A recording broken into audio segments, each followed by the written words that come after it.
Oh, say, can you see by the dawn's early light what so proudly we hailed at the twilight's last gleaming, whose broad stripes and bright stars through the perilous fight o'er the ramparts we watched were so gallantly streaming.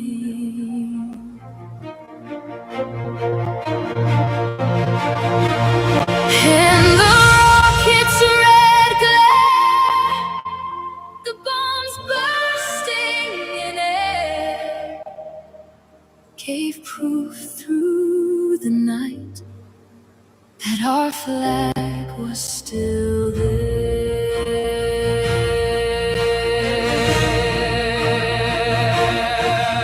Oh, say, can you see by the dawn's early light, still shining with hope through the dark of the night, through the storms and the fire, through the fear and the flame, still it rises in glory, still it carries our name. And the rocket's red glare, the bombs bursting in air, gave proof through the night that our flag was still there.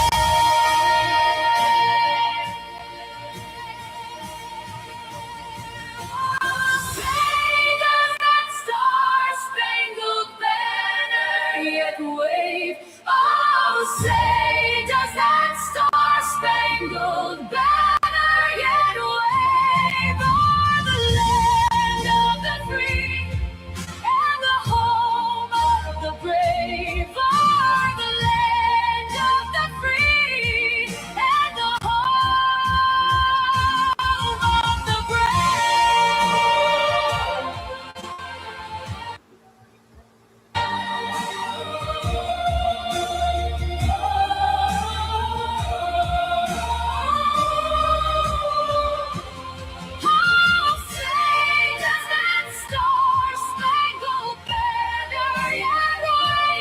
still it waves, still it shines through the night and the day.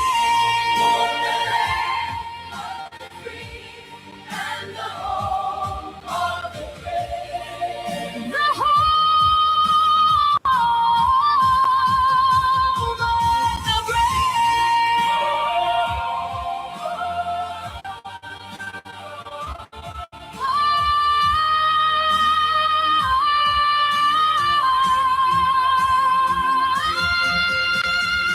Say, does that star-spangled banner yet wave? Still it waves, still it shines through the night and the day. For the land of the free and the home of the brave, the home of the brave,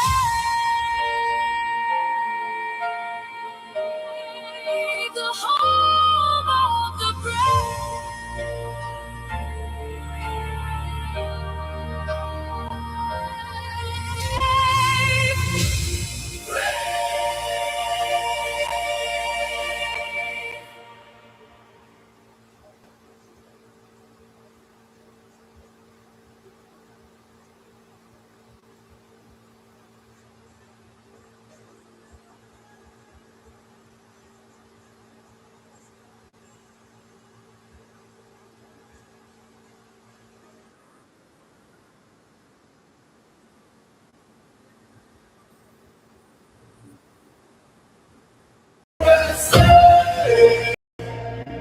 Boots on the gravel at the break of dawn, old flag cracking on a weathered barn. Granddad's rifle on the cabin wall says freedom's worth the fight if the tyrants call. Church bell rings through a sleepy town. Red dirt road where the roots run down. Every heartbeat in these county lines still carries fire from 76 times. From the Appalachian hills to the desert sand, there's a million patriots ready to stand. 1776 still roars tonight. Stars in the dark, it strikes in the light. Let the bald eagle scream through the sky so wide. This land was born from rebel pride. If liberty shakes, we'll rise again. With boots in the dust and steel in our hands, let the whole damn know the truth. 1776 still roars in the red, white, and blue. Friday night lights in a marching band, fireworks bursting across this land, barbecue smoke and a tailgate crowd, everybody singing the anthem loud. Names on stone where the brave men sleep. Freedom ain't something we get to keep unless good men stand when the shadows fall and answer the country's call. Every small town road, every city street, hear the sound of freedom's heartbeat. 1776 still roars tonight. Stars in the dark, it strikes in the light.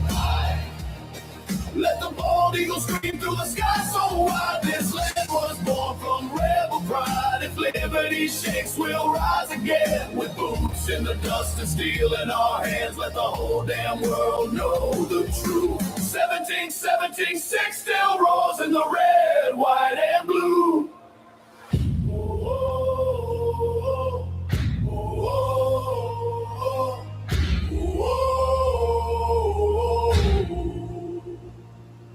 From Lexington shots to Normandy sand, from Baghdad nights to a farmer's land, every generation swore the same vow. Freedom lives here, here and now. 1776 still roars tonight. Thunder of freedom, ready to fight. Raise that flag till the sky turns blue. Let the eagle cry for the brave and true. From Arlington Stone to the hometown crew, every star still shines for the red, white, blue. Let the drums of liberty break right through. 1776 still roars in the red, white, and blue.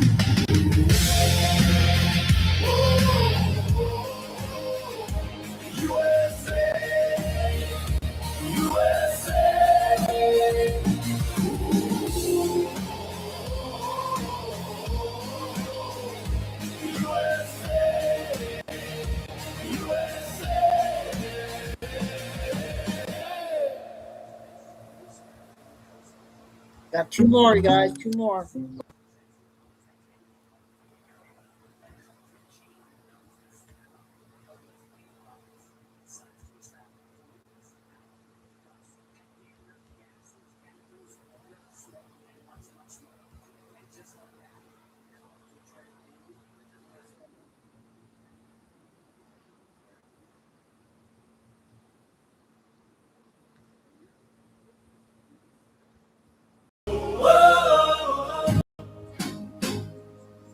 From a spark in the dark to a light seen round the world. 13 colonies, restless hearts, tired of chains, tired of crowns. Farmers, printers, soldiers, poets, dreaming freedom into sound. Ink on parchment, muskets raised, hope was thin but faith was strong. We hold these truths they dared to say and change the course of all time long. From the fight, from the fight, from the ashes into light. Every loss, every win, every place we've ever been. Through the storm, through the years, we are still standing here, hand in hand, voice to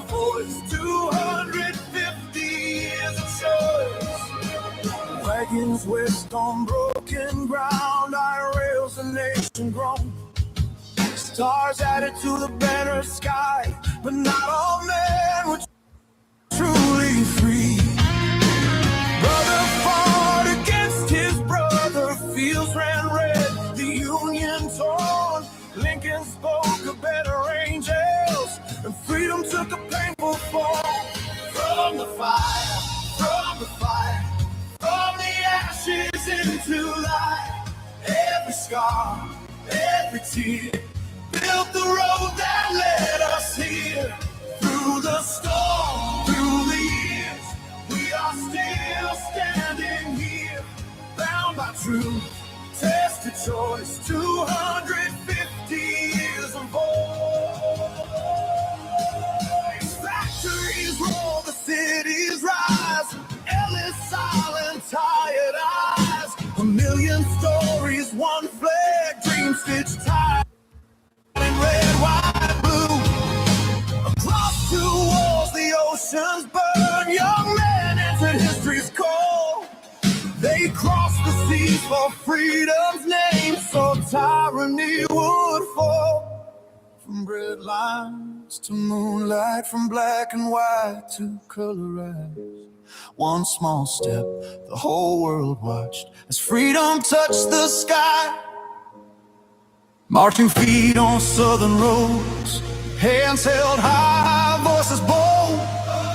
Justice written into law, fought for in the streets. Walls came down, a cold war ended, rights expanded, doors swung wide. We bent, we broke, we argued loud, but never lost the drive. From the fight, from the fight, from the ashes into light. Every wrong, every right, pull us forward through the night. Through the storm, through the years, we are still standing here.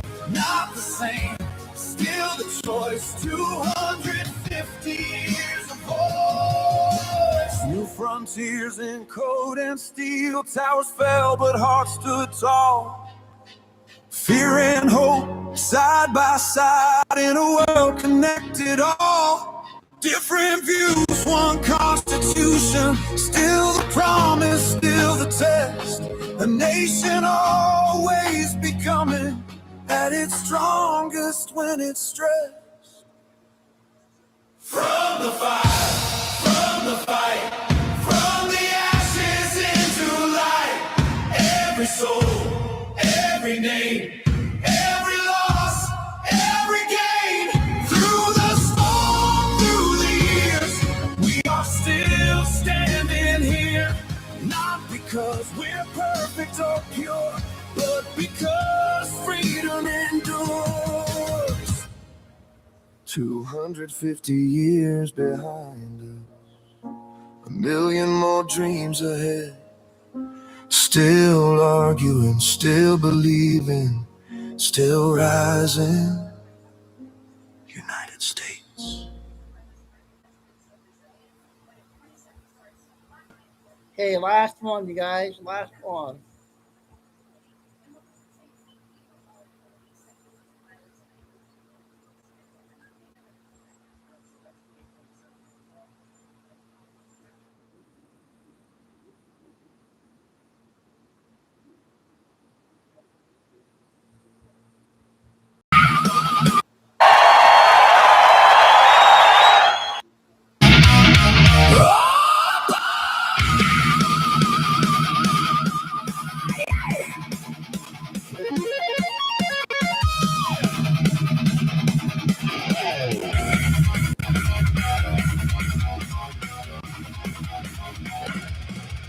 Sitting, staring at an empty plate, scent in the air, I can hardly wait. Footsteps come and I know that sound. Something good's about to hit the ground. Tail starts twitching, losing my cool. Acting calm like a well-trained fool. I know that smell all too well. Losing my grip, can't help myself. Close now I can taste it.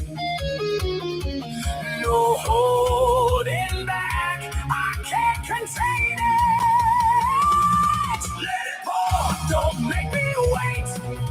I've been staring at my plate. Drip by drip, I go insane. Off the rails, on the gravy train.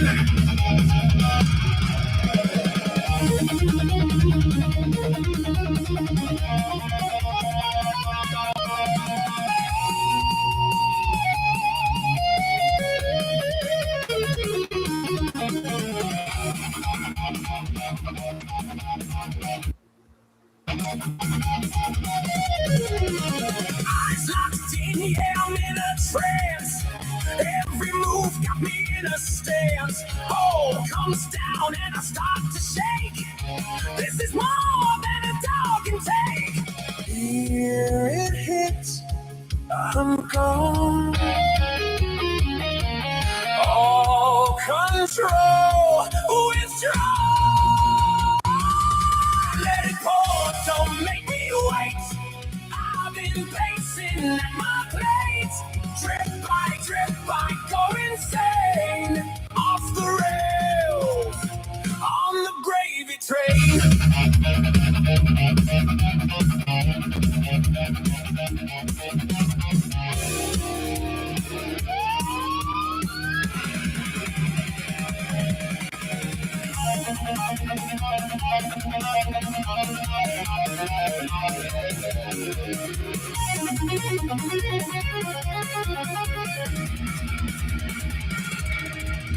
Mind goes blank, instincts rise. Tunnel vision in my eyes. Nothing else exists right now.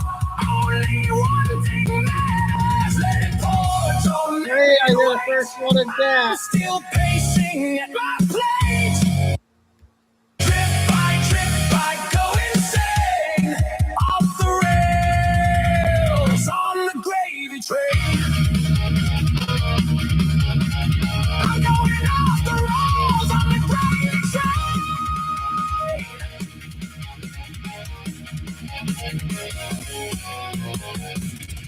All aboard. All right. Those are our new bands there. We got Dog and Cat. God bless America, and our U.S. troops, and our First Lady, and our best President and First Lady, and past future soldiers, first responders, and God help us get through this mess, and please end this movie soon. We're all hurting so bad. I know it's in your timing. Amen. That was just a short prayer. I wasn't really praying. I was just making a statement, if that's what you call it.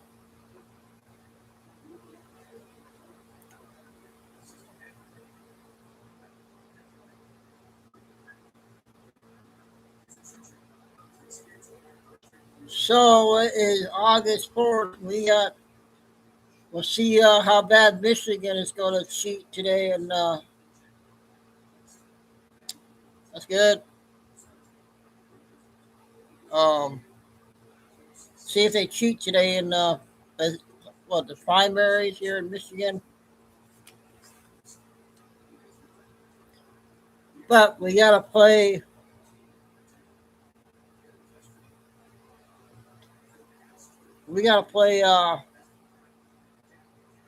An hour video, but I'm gonna save that for last.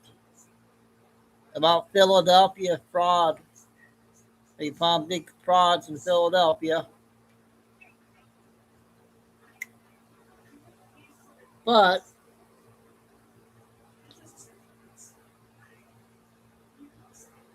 we're going to show a few videos of Judge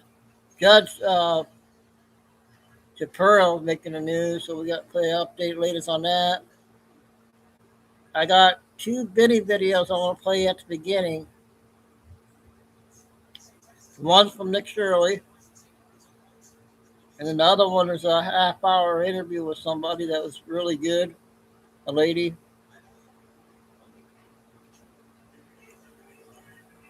But we'll do the first one. We'll do the Nick Shirley and Vinny Johnson one, and then get back to doing a lot of shorts. And then we'll start off with the 10, 15-minute ones. And we do got one Billy Bean so far.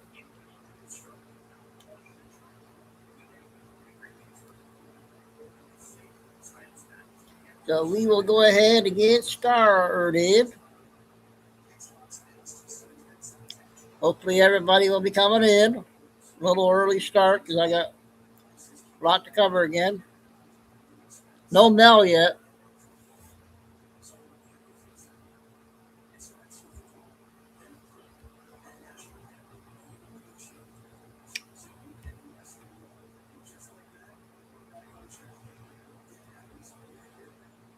I got a couple Kennedy videos and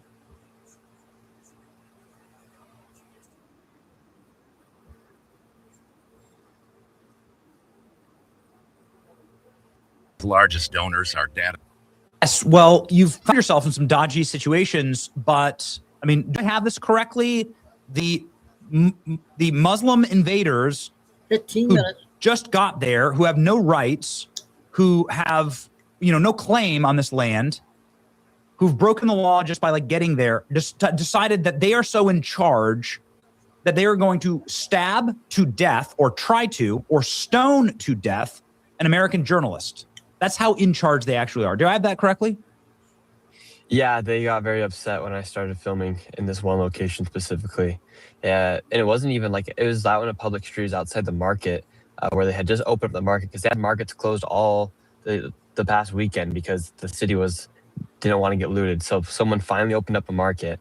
I'm going out there. I show that these people are now walking out with dogs to protect themselves because the Muslims don't like dogs. And this guy just starts freaking out at me. Him and another guy, they initially start yelling, cut the camera, and they weren't even in my shot either. That's a weird thing. And then he keeps following me. I'm like, dude, go away. And then he grabs a bottle from the garbage, throws it at me, and then he keeps following me. And then he throws a rock. They kept throwing more, and then they started chasing me. And the one guy said that he's going to stab you. Did he have a knife? Yeah. He reached down, grabbed the knife from his pocket, and then he started running. And then, as you see in the footage, we just started running as fast as we could. So you believe that this Muslim invader was about to actually kill you? You believe that if he had caught you, he would have murdered you? He would have tried to? Yeah. Yeah, I mean, he would have stabbed me. What is it in somebody, and you've, of course, seen this stuff up close, what is it in somebody that says, I just got here, I broke the law coming here, and now I'm going to just immediately start committing murders? What is that?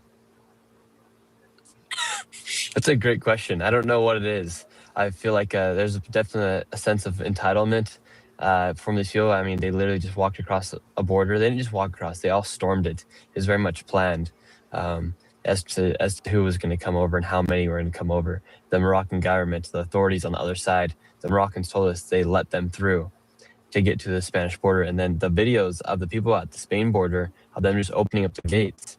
There's definitely some coordination that took place, because you don't just open up your gate when you see thousands of people in line. So the locals told you that this was orchestrated and planned, and it was done so with clearly the help of the Spanish government. Do you believe that? Did your reporting show that? Well, everyone believes that it was coordinated somehow. Nobody knows exactly how. But when I spoke to some of the Moroccan migrants that came through, they said the Moroccan authorities let them through. And then the videos of them at the gate of the Spanish military border patrol opening up the gates is pretty crazy.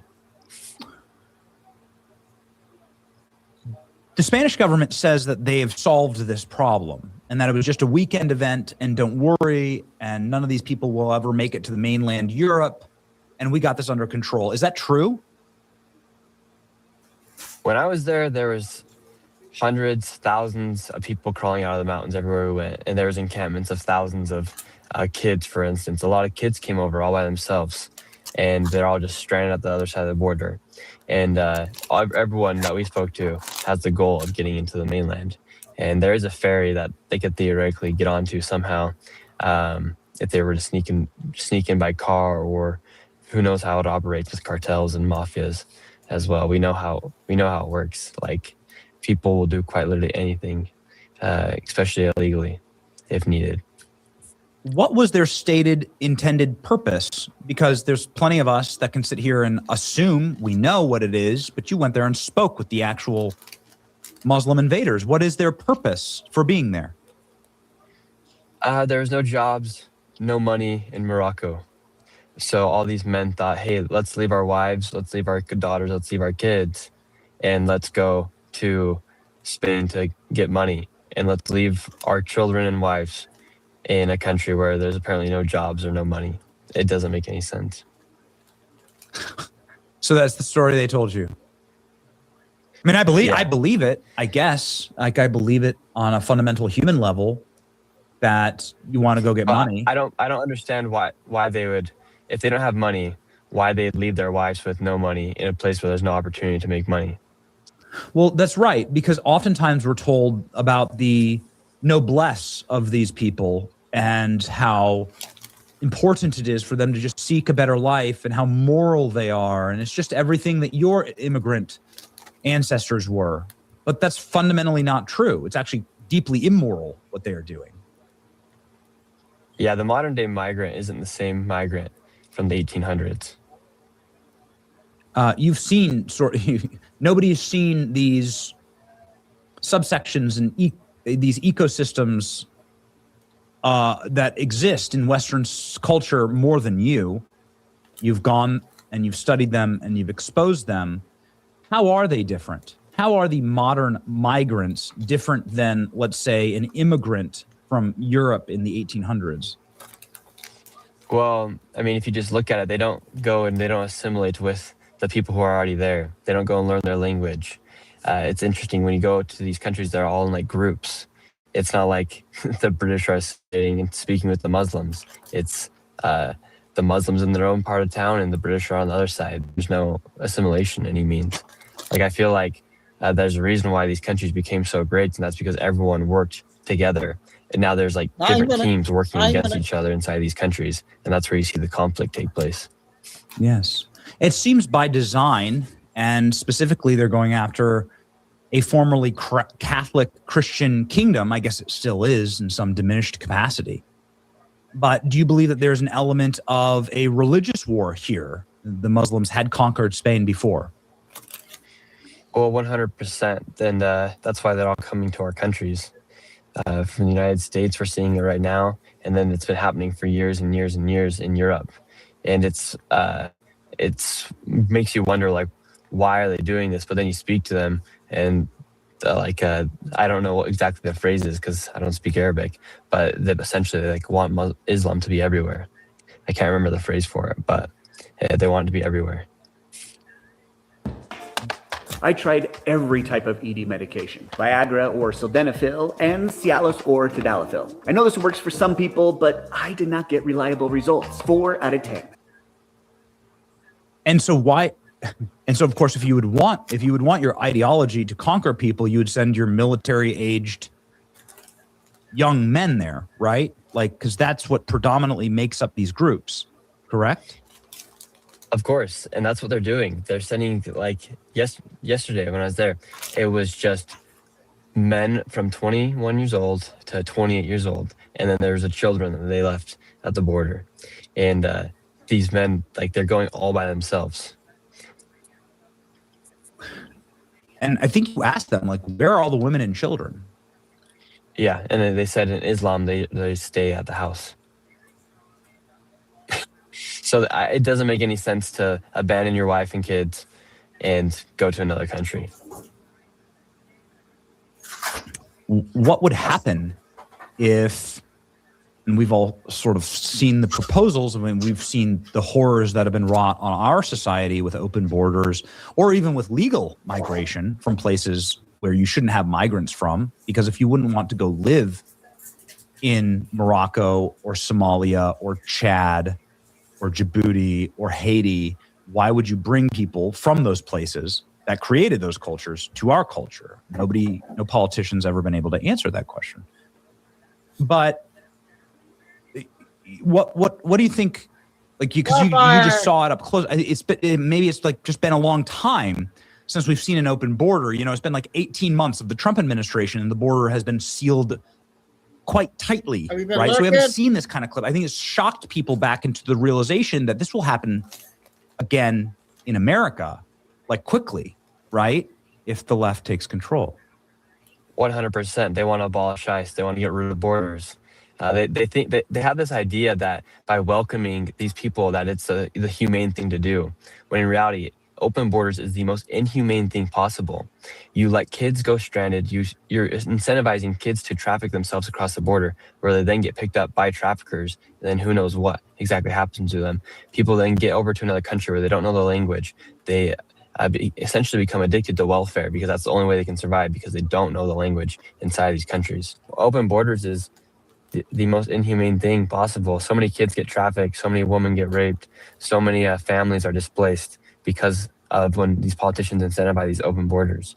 And that's something that the left would never talk about, because they think it's humane to bring them over. They think it's humane to bring over people who do not even speak the same language, to try and say, hey, if you come over here, we're going to give you this and this. But don't worry, it's nearly impossible for you to work in our society, because we speak a complete different language. If, I don't know why this would happen, but if a couple MAGA supporters attacked you and tried to kill you and stab you on camera, that'd be a huge news story. If a couple like Christian conservatives tried to do this, it'd be a huge news story, right? Like, this would be big, and the corporate media would cover it.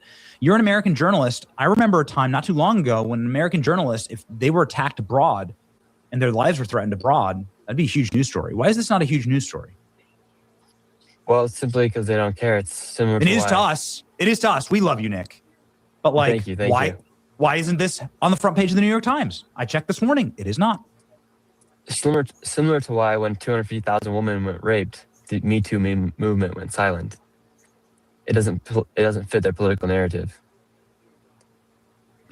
I would like to ask maybe just like one final zoom out question, which is about breakaway societies in the United States and how corrosive that is. Because again, you travel to these places, whether it's in the streets of New York or in Minneapolis, in mini Mogadishu, you go to these places and you're able to reveal an underbelly that I don't think a lot of Americans, we either look away or we're just not aware of. And that there's like an entirely different third world society that's been built in this country, maintained by our tax dollars, as parasitic definitionally, and they don't have any interest in assimilating, and they don't want to be American. They want to be Somalis in America, right? Or Africans, from sub-Saharan Africa in America, right? Selling ripped off bags on the street. Why do we allow that? Why is that permissible? Why do no politicians ever try and make the case as to why these people are enriching our society? Well, there's a few reasons why. One is because they realize that when they get these people hooked onto, for instance, these welfare benefits, for instance, 81% of Somalians in Minnesota are on welfare. That then gives these politicians control of a mass amount of people when it comes time to get votes. That's one reason why. And then another one is simply because they don't want to be called racist or Islamophobic, or be called any other word that would make them look bad potentially. But nowadays, people are over that. People just want the truth. They just want their dog to get sent where they intend it to go to, and they just want safe societies. We want high trust societies. And it feels like anywhere you go, you're losing more and more trust inside of each society. People just want to have high trust societies. They don't want to be told that they're a racist or Islamophobic for speaking out and saying a fact. That's what I do. I go and report. I just let people talk, and I let them say what's happening. I never try to put a political twist on it. It's crazy to see how the media and the politicians will then make a political twist on whatever I go and report on, when I'm just sharing people what's happening from the source. Yeah. But that's why they allow this to happen, is because they don't want to. They know, one, they can control a mass group of people, and then two, they don't want to be called a racist or Islamophobic. Hey, How do we fix it? What would be your recommendation to the Trump administration? And you're right, like what the media does is so. I mean, what the media did to you, dude. What CNN did to you in Minneapolis is the craziest thing I've ever seen in my life. Like we called the fraudsters. I will never forget. Oh man, dude, well, I must play it once a week. We called the fraud CNN. Like Nick Shirley's a right-wing extremist. We called the fraudsters and said, "Are you committing fraud?" We couldn't reach any of them on phone, and the one we did said no. And so that's good. Yeah, it's pretty amazing, actually. Like, it's pretty amazing. One thing I think that's been amazing about me exposing the fraud is I've also been able to expose the media for covering up for the fraudsters versus the person going out and doing the fraud. I do think there should be a lot more people in America, and a lot more young men specifically, that should have the courage to be able to stand up for what is right. So for so long, people have felt like if they stand up, they'll be maybe they'll lose a job, maybe they'll lose a friendship. But it's past that. People need to stand up, or else everything that we value and that we care about will be gone. And I think that's something I hope I'm inspiring other individuals to simply just stand up and speak the truth when they know it's the truth, and to not cower to these people, especially when they're breaking the law or breaking the crime or devaluing our society. Like, our ancestors fought and died for America. A lot of people even fought in Europe, and now you're seeing that men won't even stand up. all right, that was a good one, huh? Mr. William Penny, I got an update, a 9-minute update with Judge. My next one. Hold on, buddy.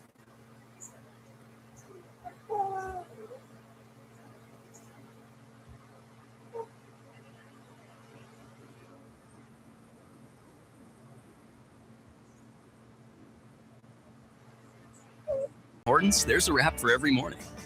Whether you need something bold, craving the familiar. I was disappointed with Jeanine Pirro. Really disappointed with Jeanine Pirro. She folded like an umbrella, and people get away with things, and it's a disgrace. Jeanine Pirro made a mistake. There was vandalism. I just told you we did, I think, 78. One of the things was the reflecting pool. Hasn't worked since 1922 because it always leaked. It always leaked from 1922. You know, it's the largest, longest pool ever, all that. The concept is beautiful, but it always leaked because of the size, because of maintenance, whatever. But it was built in 1922, and from the day it was built, it leaked. Biden spent $58 million. Barack Hussein Obama spent much more than that. He said, I have an idea. Let's take the water from the Potomac. So they took the water from the Potomac, and it was putrid. It was putrid. It was a disaster. Biden was a disaster. I said, I'm going to get that fixed, along with Doug Burgum and Department of Interior. And we worked hard on that. Now, we worked hard on all 70. It's actually, I think, 81 now. You saw the new horses that just opened by the bridge with the gold. That was the way they were many years ago. Now they look better than they did many years ago. But these monuments look better than they did when they were originally built. Not just a little fix-up. We made them the way they were, plus. And everyone's so proud. The biggest, one of the bigger jobs was not really the biggest, believe it or not, but one of the biggest was the reflecting pool. And we did a great job. We sandblasted the stone outside. It was granite, so it has a long life. We did a great job. We got very expensive material to put on top of the surface that always leaked because it was stone. It was a stone surface. Always leaked. And we put it on, and it was beautiful. Now, we have photographs or tapes, like moving cameras, right? We have them where people are on the side cutting it with a box knife. Was it? So now I'm not saying I was 100% thrilled with the contractor, but the contractor was rushing. We wanted to get it open for July 4th, and we got it done. But in addition, there was vandalism. Number one, look at the grass, where the grass was all knocked out with a very, very powerful ingredient that we know very well what it is. I'm not going to say the name because people get ideas. And they put a terrible phrase, I won't say that either, but a terrible phrase on a massive piece of grass that we had just replaced. Kill the grass. We had to replace the grass. A lot of grass. In addition, they took knives or cutters and they cut the material. It's material. And they put their hands and they pulled it. And there was also some maintenance things that we would have routinely fixed. But we had that up and it was perfect. And then you had the bubblers, which get rid of the what forms in the water. And that works great, but they turned it off because of the fight, because it competed a little bit of noise during the fight. They turned it off, and it grows very rapidly in the water, but that actually works very well. And that's all. So now we're just about set to reopen it, and we had to replace cut areas where they cut it and ripped it. But there's a tape, and Jesse Waters, by the way, did a whole big thing on it. There's a tape that's out there that I posted on Truth, where you have people leaning over the side, the weakest part because of the flexibility. It moves. It's very complicated. It moves. And the softest part has to be flexible. And that's the stuff you can cut. And these guys knew what they were doing. And they cut all the way along the base. Cut, cut, cut. Now, when Janine looked at it, it was the day after the 4th of July with the largest fireworks display in the world. And the stuff was laying all over the pool, the fireworks, because they used the pool as one of the, and it was all over the pool. It was the day after, very shortly thereafter. But that was working beautifully, and it was vandalized. And if you look at the tape, now the tape isn't a great tape in the sense that it's a little hard to say who it exactly was, but it was people cutting this very expensive material, waterproofing material. Anyway, it looked beautiful. And then they cut it. 3 minutes. And they vandalized. And we weren't necessarily thrilled with the contractor, but they did a job and they were fixing any problems. But then it got carried away because the judge was extremely unfriendly to Janine. And frankly, I think she choked because the judge was really vicious. Instead of going after the people that did it, the judge went after her and went after her department. And I guess she choked. I don't know what the hell happened. Are you reconsidering her role here? I don't know what you're fake news. Don't ever talk again. You're fake news. One of the worst in the business. Fortunately, nobody watches you. But something happened. There was vandalism there. And there was some things from the contractor which we would fix. But it's almost complete. And when it opens, it's incredible. It's really incredible. But remember this, it leaked from 1922. It opened in 1922. They never solved the leak problem because it was stone. And the cracks with the stone, stone is really not a waterproofing material. We essentially use a very high grade swimming pool type material, which was my idea. I was very proud of that idea. And by the way, I didn't know the contractor. Everyone said the contractor. I didn't know the contractor. But when it was completed, it was perfect. But then somebody went in and cut it, just like they did the grass. Nobody talks about the grass. The grass, they have helicopter pictures of what they did. Wasn't it 87? Right? You know what they did, right? Did you see what they did? Did you see what they wrote? What did they write? 86, 47. That's right. 86, 47. They 86 him. So it's 86, 47. They didn't do 45. At least they left 45 out. But and massive letters on the grass, 86, 47. And nobody talked about that. That was vandalism too. We had to replace all the grass. It was a tremendous amount of grass because when you hit it with this poison, it's acid. It kills the grass no matter how, you can't even clean it, even if you got there right after. It's very powerful stuff. I know it well. So people did great damage to this thing because they're sick people. Who's representing the man is a man from Crew, a sleazebag who's been suing me for my whole political, hasn't won, he's lost all the time. But Crew, do you know what Crew is? It's a third-rate operation that's supposed to be a charity, but it's not. They used it for political reasons. So we should be proud of our monuments. We should be proud of our city. And, you know, that was open before they did the damage. It was open. It never looked more beautiful. It looked like a mirror. And that's what it was supposed to be. It was a very dark color, because otherwise you don't see it as a reflecting pool. And it looked beautiful. Well, it'll look just as beautiful. It'll be fixed and open over the next week and a half, 2 weeks. For 125 years, the people. Now we got the first Kennedy video.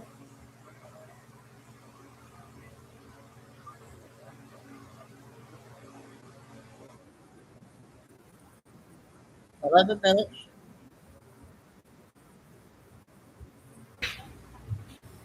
Thank you, Krista. Thank you so much for being here. I do want to start with the breaking news overnight on Iran. President Trump, Senator, has said that he anticipated the war would last a matter of weeks. We are now in the 5th month.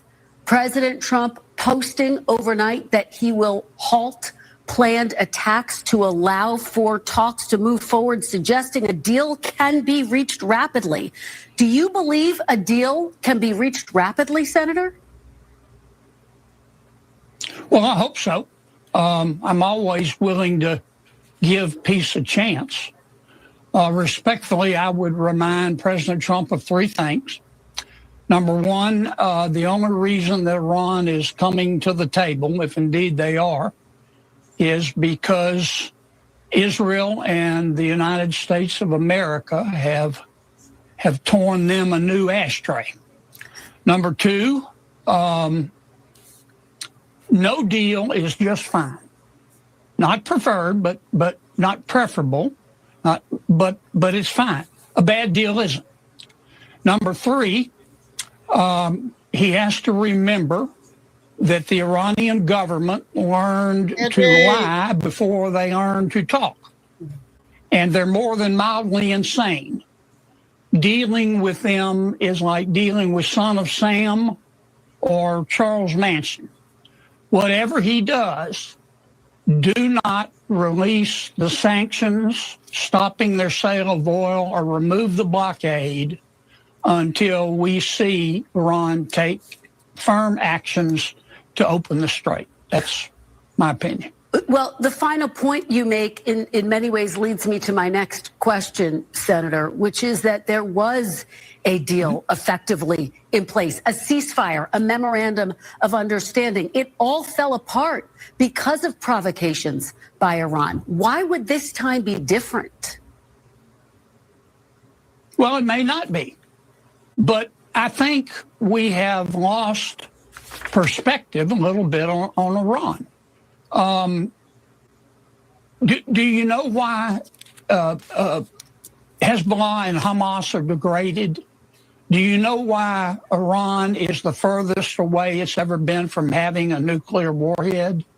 Do you know why Iran doesn't have an air force or a navy? Do you know why its weapons stockpile and launchers and weapons production plants have been substantially degraded? It's because Israel and America hit them so hard they coughed up bones. And I think that it has made the world measurably safer as a result. Now, the strait is a problem. That's a big understatement. You don't have to be a senior at Caltech to know we only have 3 choices: escalate, retreat, and come home, or maintain the status quo. I would maintain the status quo as long as I could. Sanctions, blockade.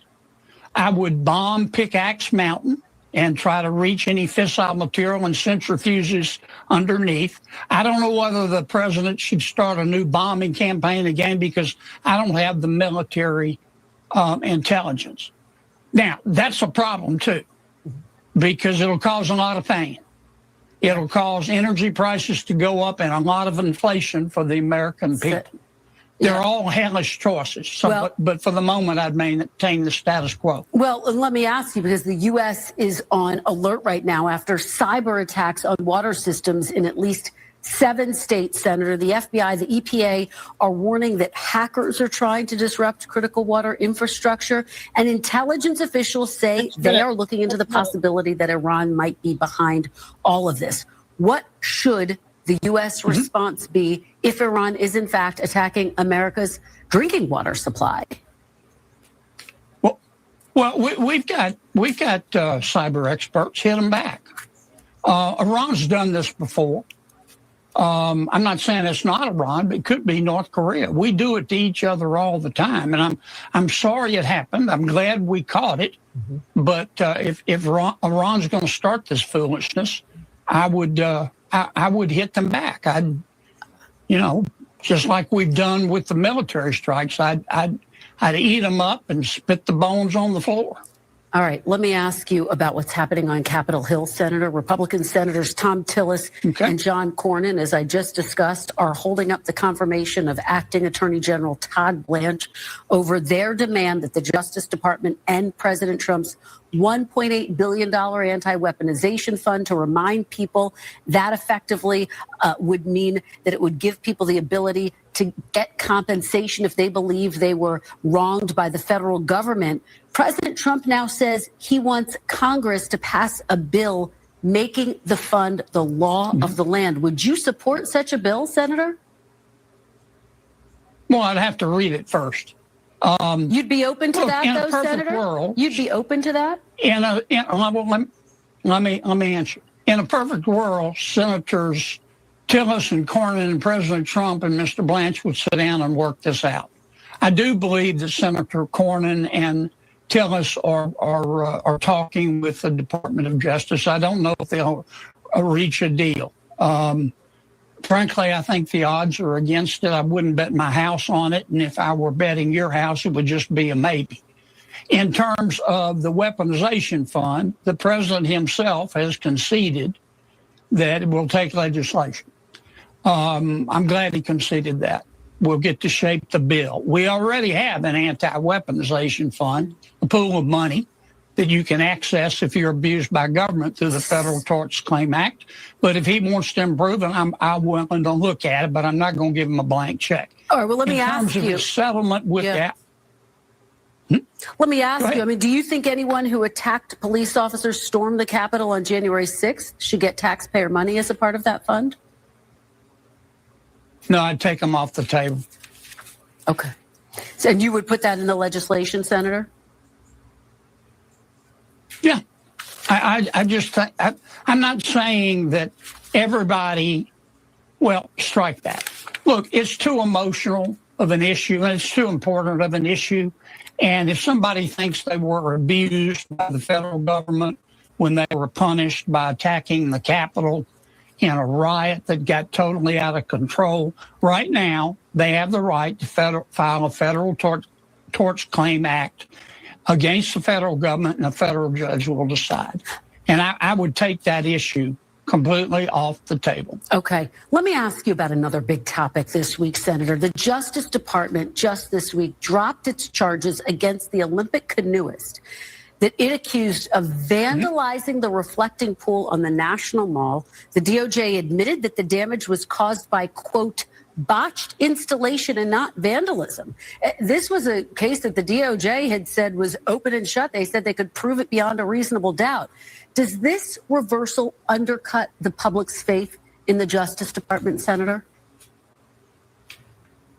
Well, the whole thing is a multiple vehicle pileup. Let me start with the president. The president says it was caused by vandals. I don't know whether he really believes that, or it's part of his political messaging, or he's just thinking out loud.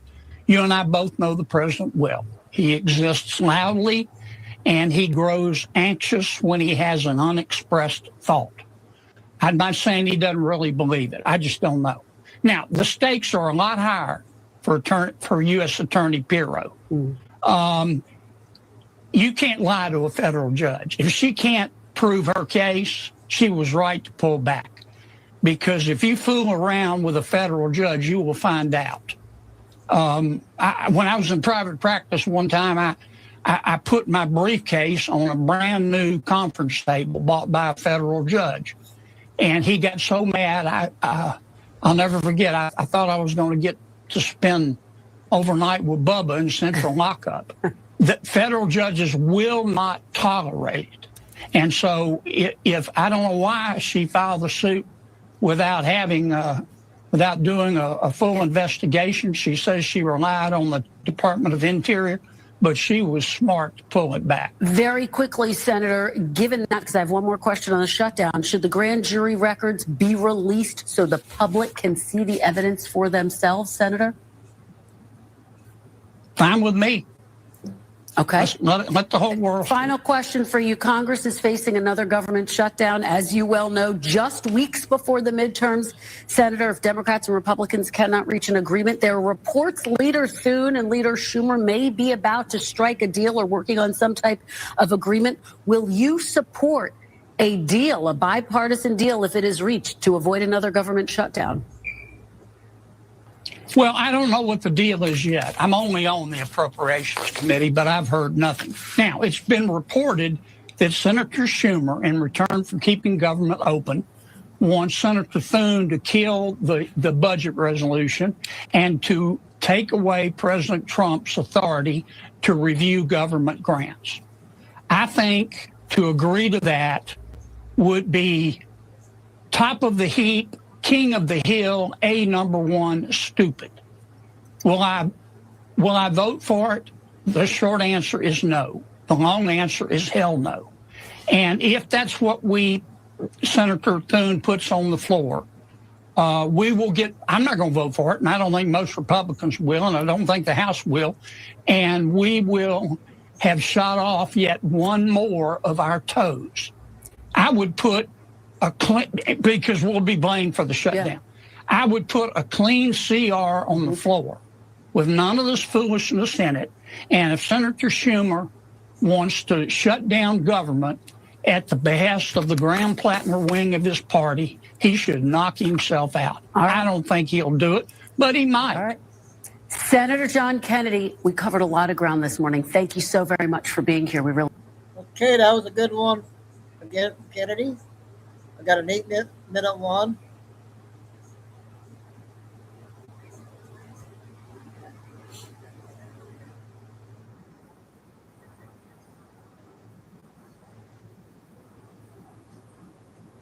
Flexible online.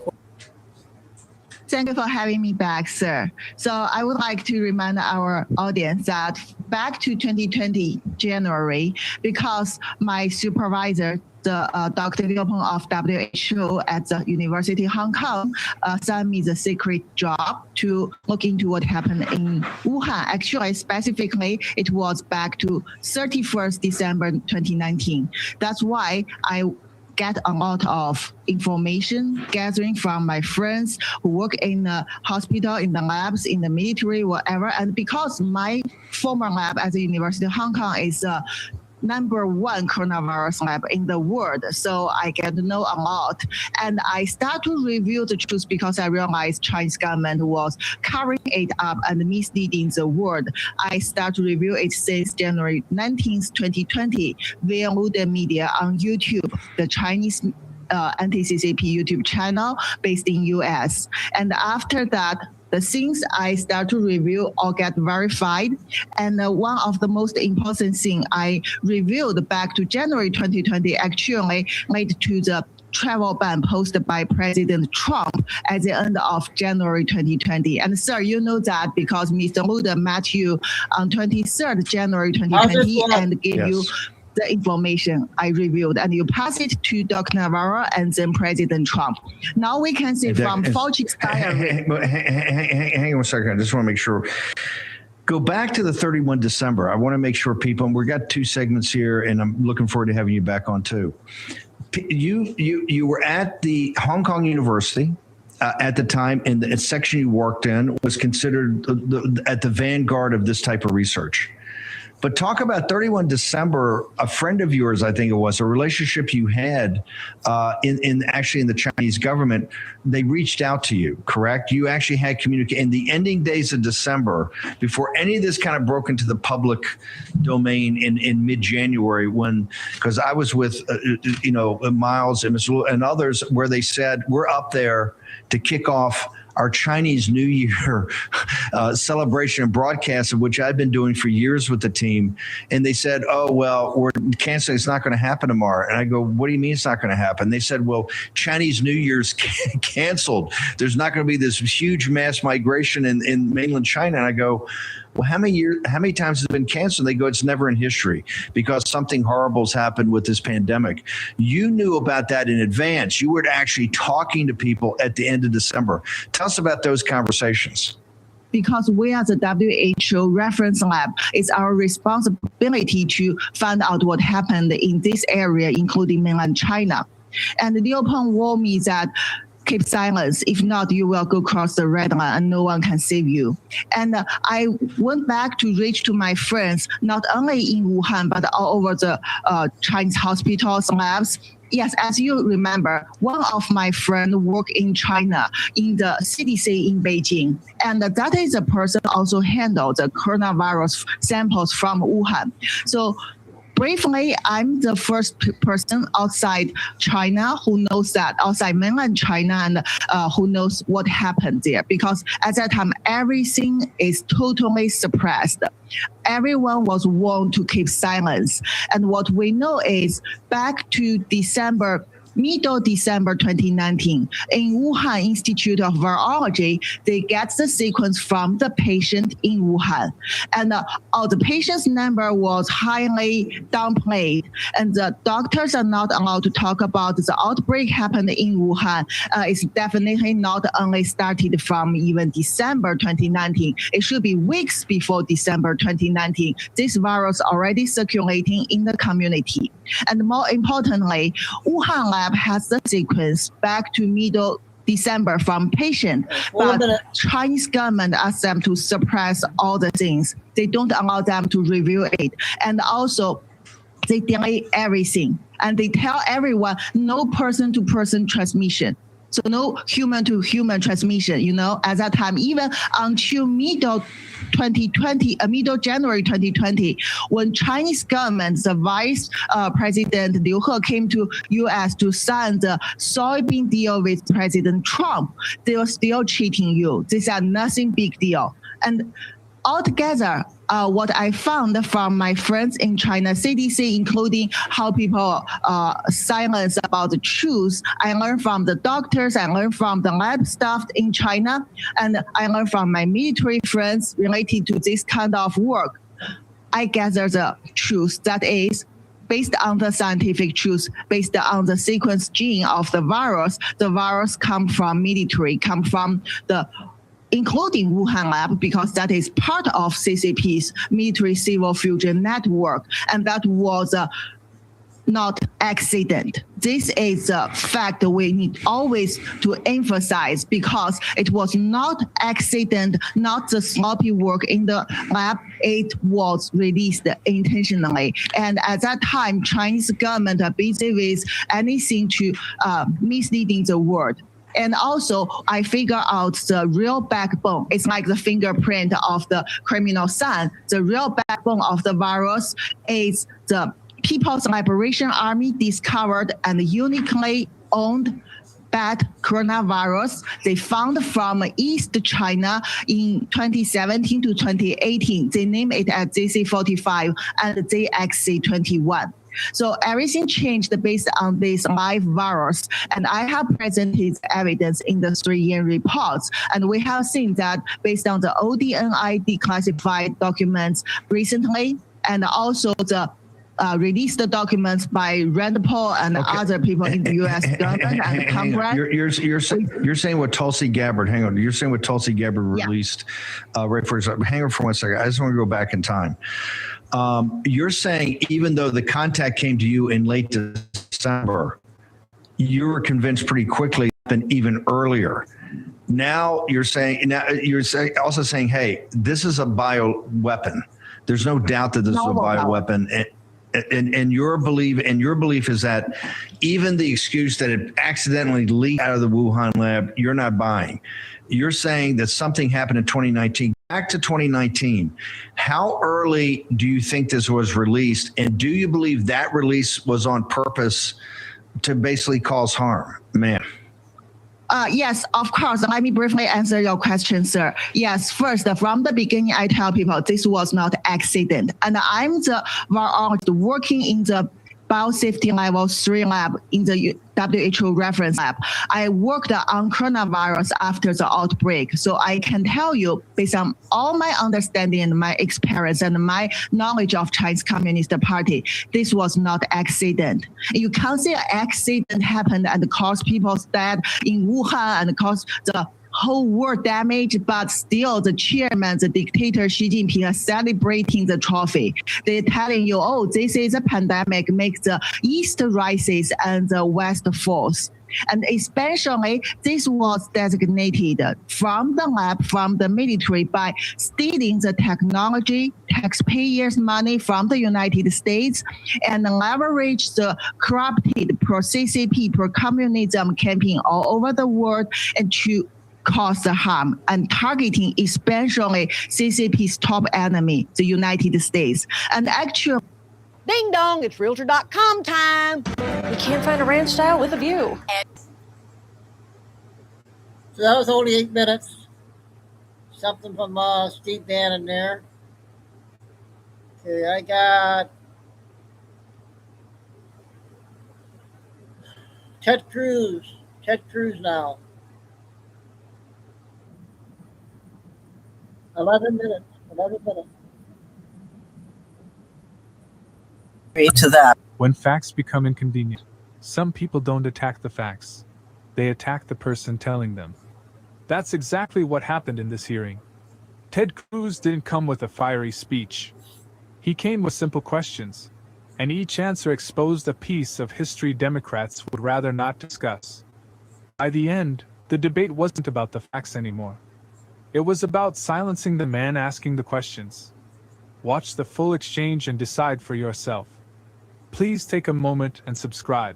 Now let's roll the tape. In the words that they would say, I will just point out to the California map maker who said the number one thing he was focused on was creating a racially gerrymandered district. So people do say it.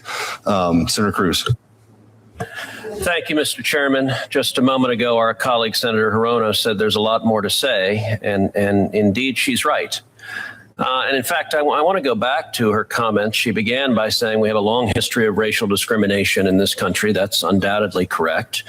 And then she said, quote, we had poll taxes, we had literacy tests, we even had tests of how many jelly beans are in a jar.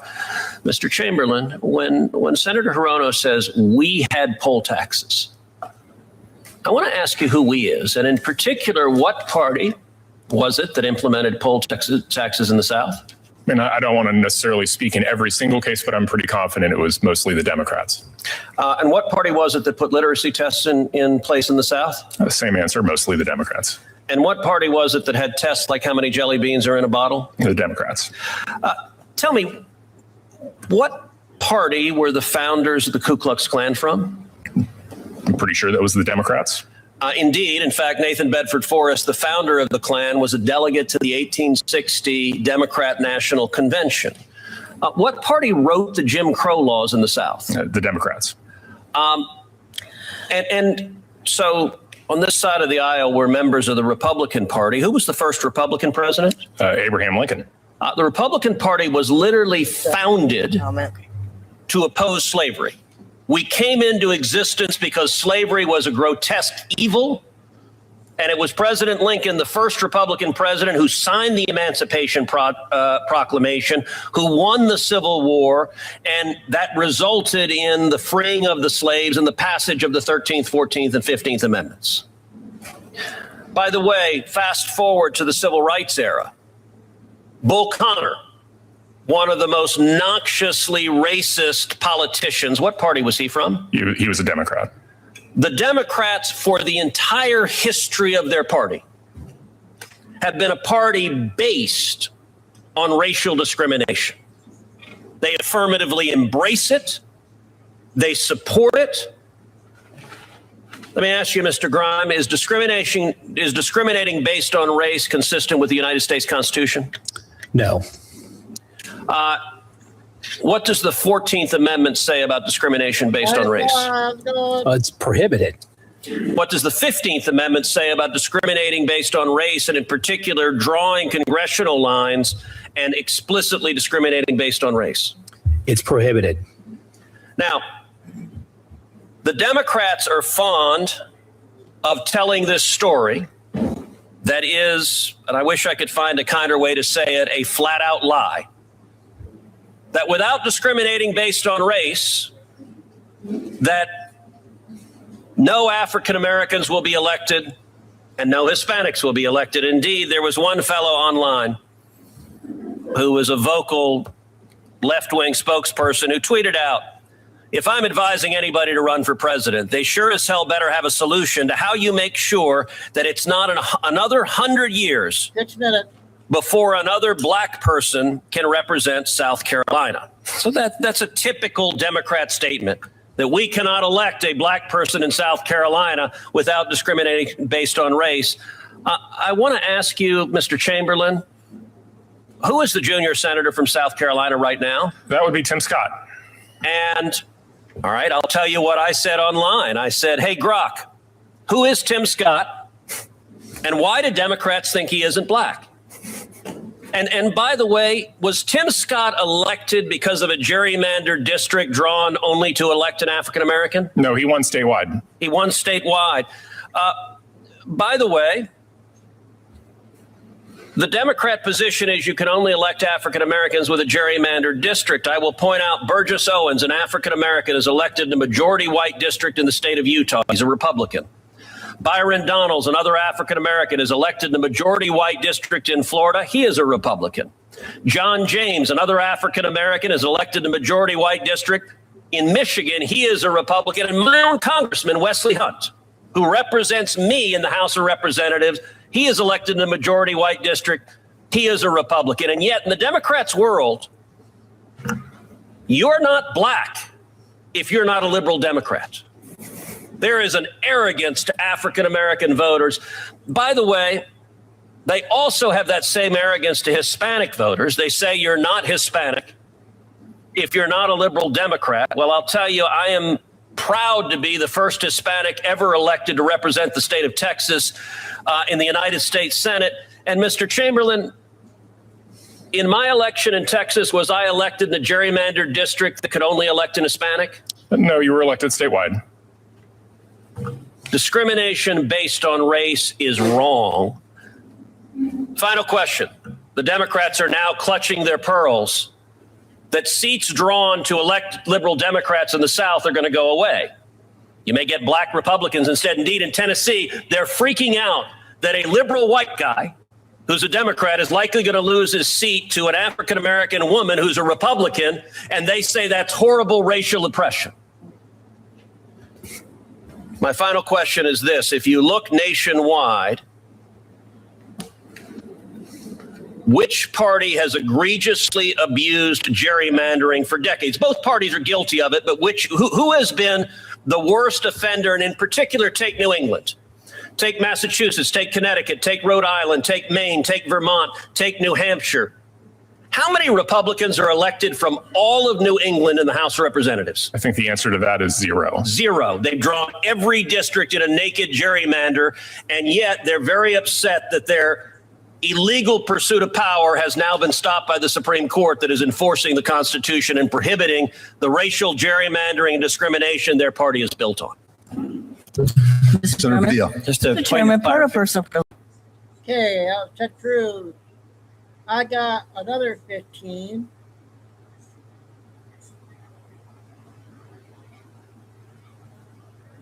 I got a couple more Kennedy ones too. You got a 16-minute Billy. We'll get that pretty quick.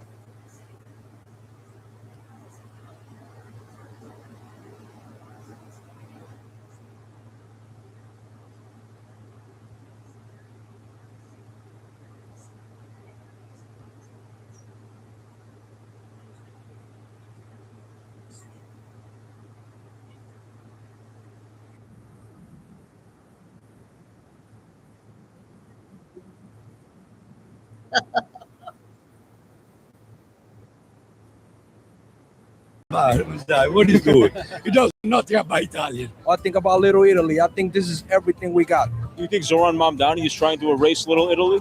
Of course. I think this is a guy full of hate, you know? If Mamdani was standing right here, what would you tell him? I would tell him, did you forget about us now?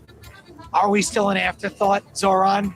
Do you know who built this city? You don't know who built this city. You're here now because of what we did, what we built. And we were so nice. We were so giving.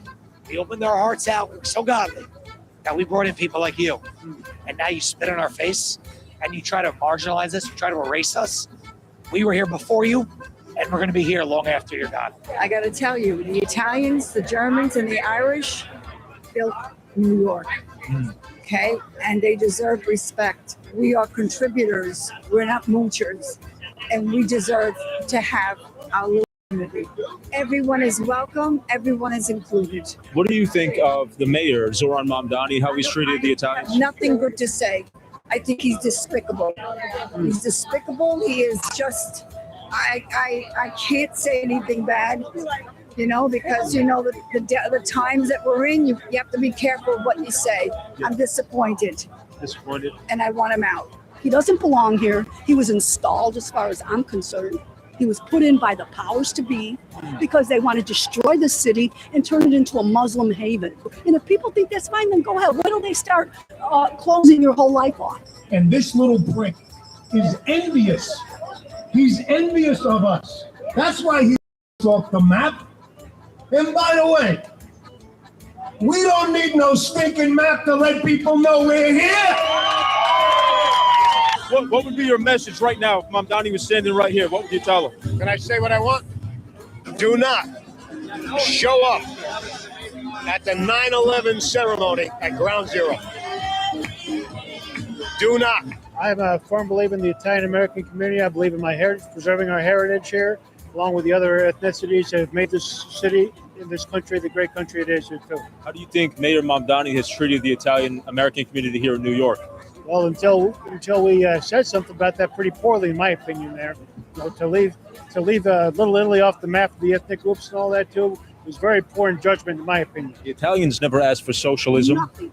They asked for nothing. They were like some of the first immigrants that came here. Not these immigrants that come here today and say that they built this country. No. They came here and they built this country, along with all of the other early immigrants, such as the Germans, the Irish, the people that actually worked. They came with nothing. They didn't expect handouts. They got no handouts, and they built up the city, the country. We hard working people. We never asked for a penny. We worked for it. Yes. My grandfather immigrated in a boat because of Mussolini's situation. He wanted to work. Now this whole, please government help me out, or they feel entitled, you know, this deserve me, I deserve this. Yeah. Capiche? Yeah. That don't make sense. Mussolini, Castro, it's all the same shit. It's all the same shit, man. They tried to cancel Columbus Day. They tried to remove our monuments. Then they tried to remove Little Italy off of the map. And Italian Americans have contributed so much to this great city, and we are not going to let people take our city away from us and rob it of its identity. Absolutely not. We're going to fight for our city. I'm Mike Crispy. I'm the president of the Italian American Civil Rights League, and we organized this event today to celebrate the rich culture and history of Little Italy. There was a international conflict between our organization and Zoran Mamdani, which started when he erased Little Italy from the immigrant enclave map. The Italian American Civil Rights League was the first organization to call him out. We released a statement and condemned him, which was picked up by over 65 news outlets. It was all over television. It was all over the press. It was all over social media. We condemned him hard, and we had hundreds of thousands of Italian Americans speaking out against the fact that it wasn't an accident. It was very much a slap in the face. This has been a trend with Zoran, with the left, where they exclude Italian Americans from the fabric and from the story of America. Well, can I ask you? So he blamed the Eric Adams administration for it. He said it was an oversight, and he apologized for it. Do you really believe him, or no? I don't believe him. I think he backed down because the force of Italian Americans were so strong, because we were able to mobilize such a response, and because he saw it and he got it scared and he backed down and we beat him. and we're going to be making additional changes in the future to reflect that, and that includes adding Little Italy to the map. Why do you think Mamdani would have contempt for Italians? We represent everything he stands against. Think about it. Our people came to this country. They didn't ask for handouts. They worked really hard. They didn't care that they were getting discriminated against and spit on and couldn't get a job. They literally did the hardest, most dangerous jobs in the city. They embraced they're Catholics, family values, traditions, everything he's against, we embody. I think he has a fundamental problem with that. We are a free market. We are a family. We are love. We are capitalism. We are work hard and make something. And he's everything against. He's democratic socialism. What do you think about these democratic socialists that are winning a lot here in New York, the primaries? Well, because you got to remember, the people that are supposedly voting them in, they're illegals. They're not even from this country. So of course they're going to vote for them because they get everything for free. All the money that you work for, I'm retired, but all the money that I work for and everybody that works, but then they want to close that down with this new tax on second properties. This is insane. People are getting notices and they don't even, it's their primary residence. Who is he or a Hochul to turn around and intrude on people's lives and tell them that they can't own more property? Who are they? They're just jealous. That's all they are. Jealous. Get a job. I think you're right about and that. you know, and if they're so great and they're so talented, go back to your own country and build it up. Because there's enough American money, U.S. American taxpayer money, that all these crooked politicians send over there. Well, if you had a message, if you could say something to Mamdani right now, what would you tell him? Step down. You don't belong here. Give the job to somebody that's qualified. You're not qualified. You're not a New Yorker. You're not an American citizen. And that irks me. You're here for one reason and one reason only, to destroy the city. I never have any hope here because New York has always been liberal. So that's another one that is not a legal U.S. citizen, right? How are they getting away with all that? Jeez. Do you think that socialism or socialist policies are going to work here and make life They better? never did before. Why would it work now? And anybody who doesn't know should go back and read the history. Okay, there are still people who lived through that. That is not a successful thing. We're headed in the wrong direction. I remember my father telling me stories and my grandparents. And he says, the only people that were rich were the people in the government. We all had to share what we earned and what we had with everybody else. Where is he from? We're all from Sicily. I was born in Sicily. Yeah. And it's not a good way to be. Yeah. Nobody has any kind of they don't want to try, they don't want to better themselves because there's nothing there. We're all going to share even. No, we're not. This is the land of opportunity. There's so many resources in this country for anybody who's looking for them. Unfortunately, for what I could see, people are not looking for that. They're looking to mooch. They're looking to sit home and do nothing. They don't want history. They want to destroy history and create their own history.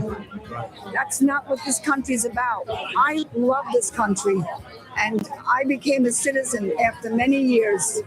This country has done so much for my family and myself. And I don't understand how anybody else is not succeeding. You're not looking for it. You're looking for handouts. I didn't get a handout. I didn't live off the government when we came. We all helped each other. We all helped each other get jobs. Then we started going to school. My father was a farmer. He barely spoke good English. And when I tell homes in this country on a very small salary, no handouts. We just helped each other get jobs. I think you're absolutely right. Mamdani, I think, sees the Italians as an inconvenient immigrant group because we're a threat. Yes. We're a threat. Anytime somebody's a threat, we must get rid of it. Karma's a bitch. Thank you, Charlie. We got shot just for speaking the truth. This is what we stand for. This is our heritage. This is our beauty and culture. The culture of Italian Americans. We fought and strived for what we have. Thank you, Charlie. I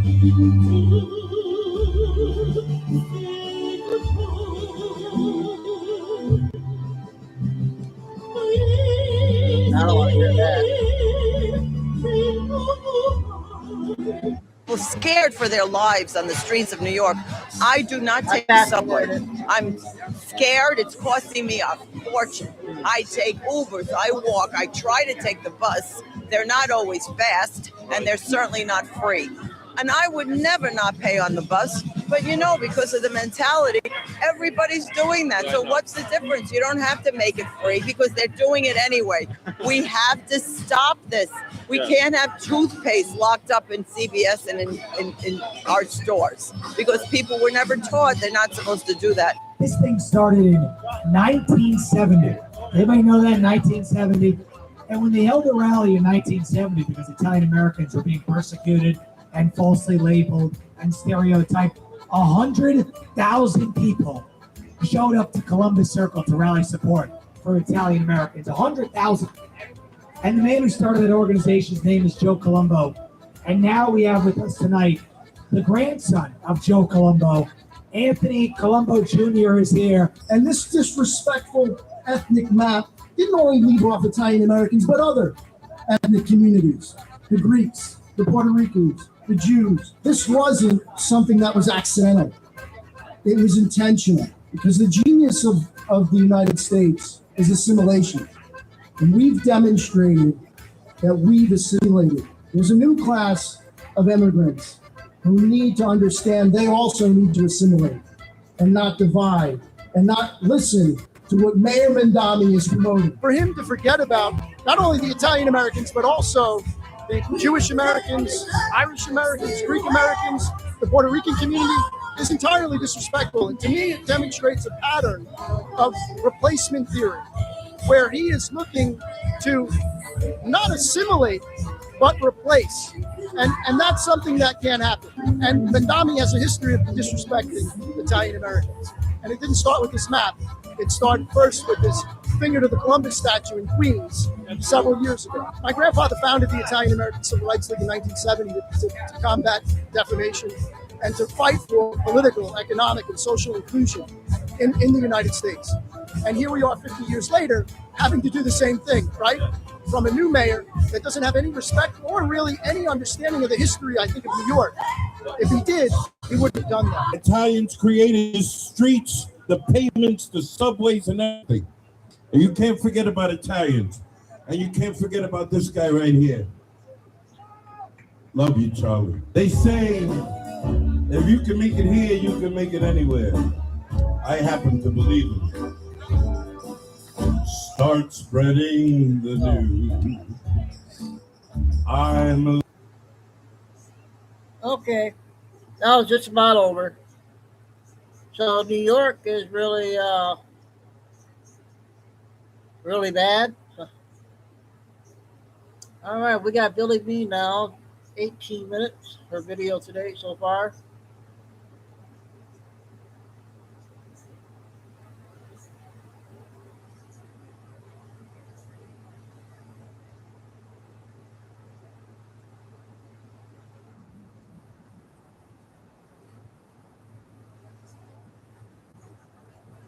First, Jesus told.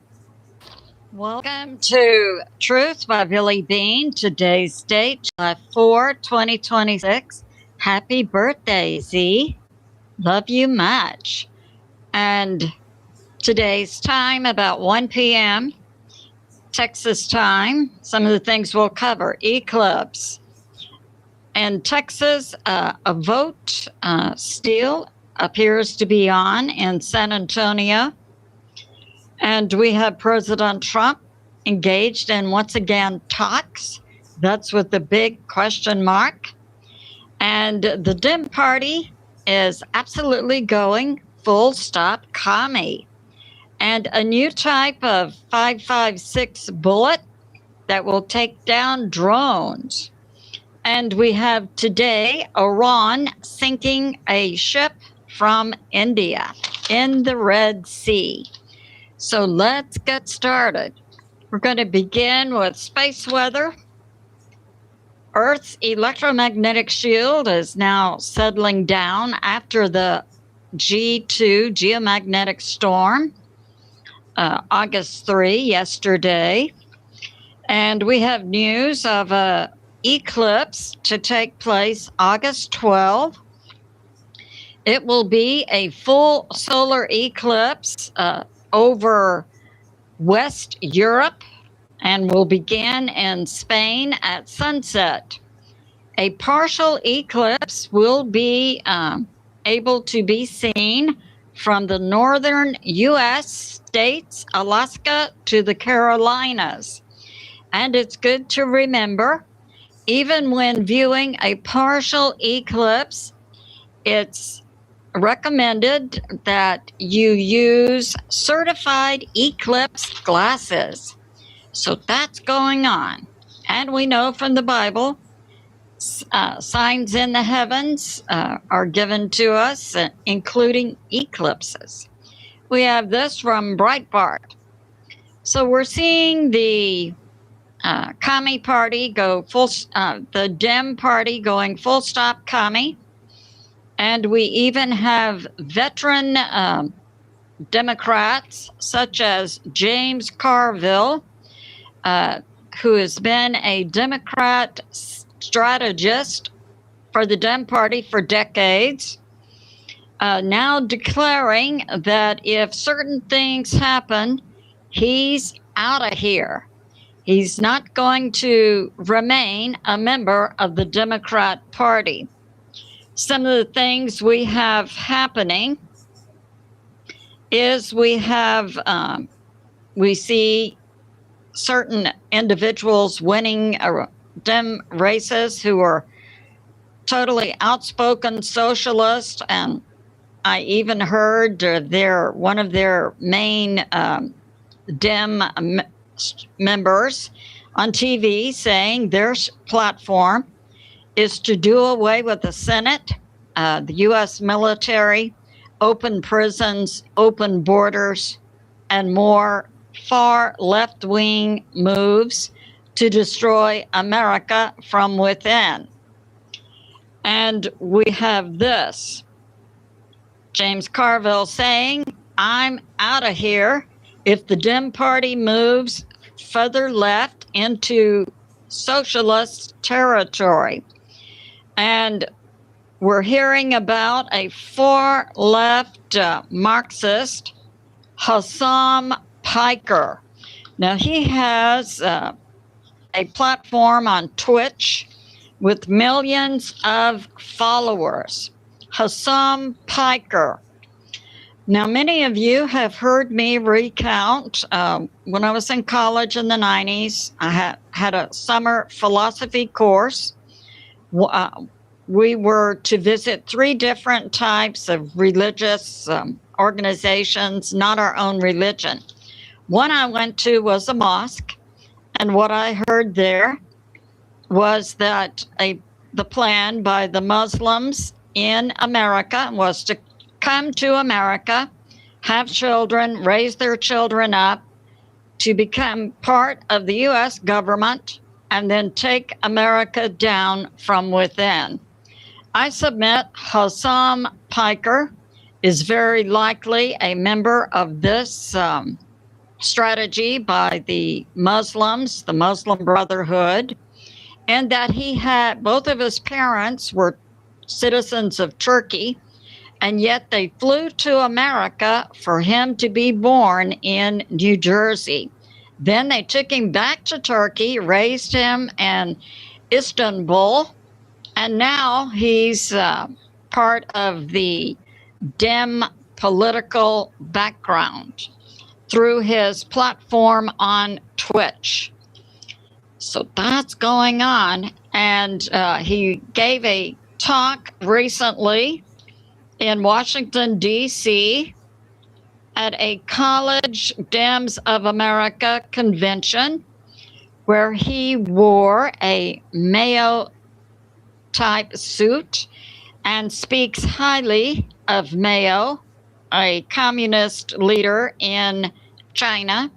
Now, Mao began about 20 years before 1949, taking China down from within through various networks of communist speakers and leaders spread across China. And then he brought about in 1949 the CCP.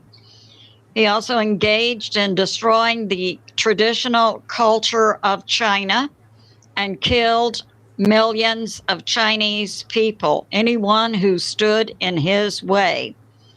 It's not believable that Mao operated alone. He had to have funding. I submit that came from the deep state. So that was the deep state plan to bring about communism in China. And now we have this Hassan Parker. I submit he's also highly likely financed by the deep state. And his parents in Turkey, his father was a geopolitical speaker, I believe a prof. So that's going on. And the socialist Dems also want to get rid of ICE. They want to get rid of any support for Israel. And we have this Hassan Parker speaking at a college convention in Washington, D.C. recently, telling how much he admired Mao, the founder of communism in China. So is there any ambiguity, I would say, about not realizing that the Dem Party is going full stop commie? And we have this, Hassan Parker previously was part of the Young Turks. I believe they were, I know they had media platforms. And he was born in 1991 in New Jersey. I submit his Turkish parents brought him, the mother, over to the U.S. so he could be born here. And also, of course, he supports al-Said in Michigan. I submit another Muslim communist running on the Dem Party ticket. I believe that's a Senate race. And we have this. He absolutely wants to take away all support of the U.S. for Israel. And he wants government paid free health care in the United States, with it all health care in the U.S. handled and managed by the U.S. government. I've spent 30 years in the ministry, and the truth I'm about to share may not be comfortable, but it's the truth you deserve, and now is the time to tell it. There is a single word in your Bible, a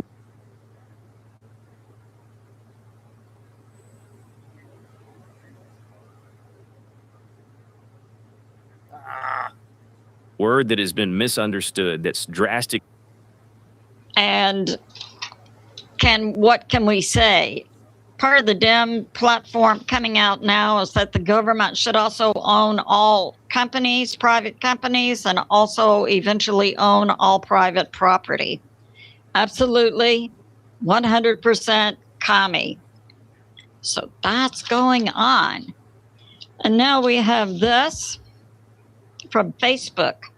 In 1932, Hitler's party in Germany was called the Democratic Socialist Party, just as we see in the U.S.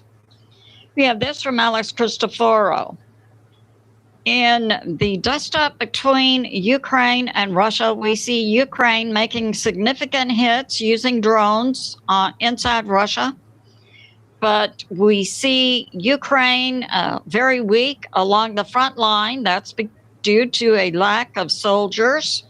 Over 1 million Ukrainians have been killed since 2022 in this dust-up. So we see Russia making advances inside Ukraine on the front line, moving now to take Drosophila, part of the Donetsk area. And we have this, that Ukraine their forces are crumbling along the front line inside Ukraine due to a lack of soldiers. And we have this, that the U.S. and Iran deal appears to be close. That's according to the U.S. and not Iran. And we have from U.S. Intel, from the CEO of Shell, that the U.S. stockpile of diesel and gasoline is down to a very low level. And that's because since this dust-up between the U.S. and Iran began in February, the major oil companies in the U.S., Shell, Exxon, Mobil, so on, concentrated on making jet fuel. And thus, the production of gasoline and diesel is significantly down. And we have this from Real Raw News, talking about voter fraud, voter steal in the state of Texas. So the U.S. Cyber Command, that's part of the U.S. military, picked up chatter about a voter steal location in San Antonio, which is an immigration refugee center, not part of the U.S. government, but most likely an NGO. And I would believe this NGO has lost significant funding since President Trump's DOGE program took out USAID. But somehow it's getting funding and is continuing. And the chatter was that illegals could go to this center in San Antonio and get registered to vote and receive a fake Texas driver's license.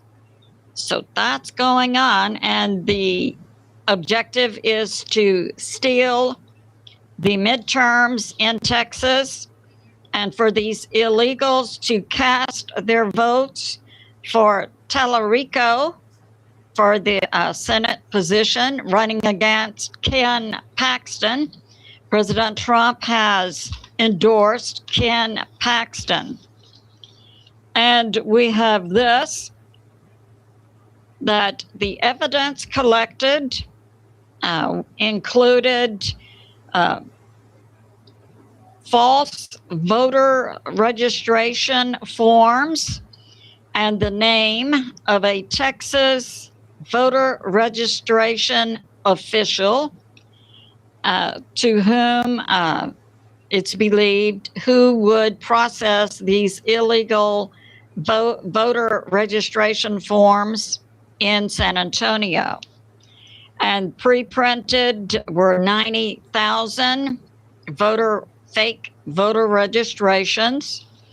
So that's going on, and it's believed the objective was to cast votes for Tallarico.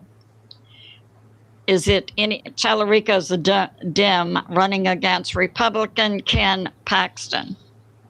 So we see the continued onslaught to flip votes in the U.S. ongoing. And we have this. Yeah. We have from Task and Purpose that a company, Drone Round Company, is now producing bullets that can be used in anything that will load a 5.56. The U.S. military has ordered 400,000 of these bullets launch and then spread out in 5 projectiles that can travel up to 100 meters. And they can be used in M4s, M27s, any gun that loads a 5.56. They can also be used in machine guns. So that's going on. And we have this today, August 4, about 11 a.m. Eastern Standard Time. Iran proxy, the Houthis in Yemen, in the Red Sea sank a ship from India. The Yemen Coast Guard rescued the 14 crew members, and this happened 13 miles from the coast of Hodeidan, Yemen. So we see Iran continuing to sink ships. With regard to President Trump, who now is in a holding pattern for a massive military strike on Iran, the largest seen since World War II, we understand. And he says talks are going on with Iran, but Iran publicly says they're not talking to the U.S., they're only talking to Qatar and Oman. And their talks with Oman have to do with splitting the Strait of Hormuz, and both of them collecting service fees, which is something President Trump, the U.S., would never allow. So that's going on. This concludes my update. I love you, and I'll see you soon.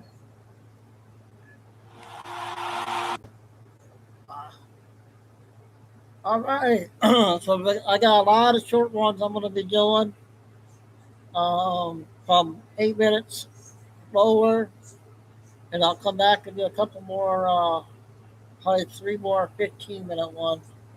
A lot of short ones.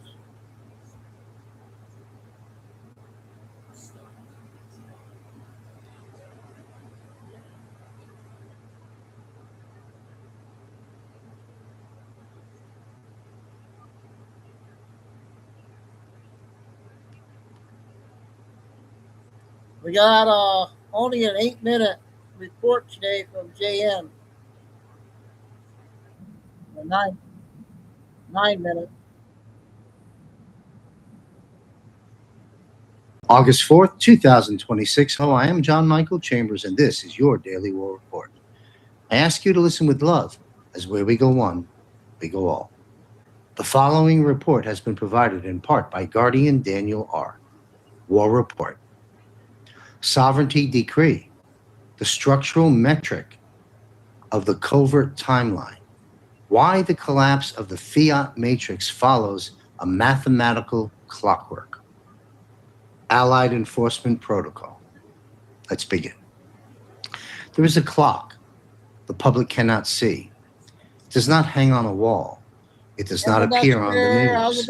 It does not move according to the noise of the world. It moves behind the curtain, inside the silent places where decisions are made, systems are tested, obstacles are removed, and the road ahead is prepared before the people are allowed to see the full picture. This is the hidden clock.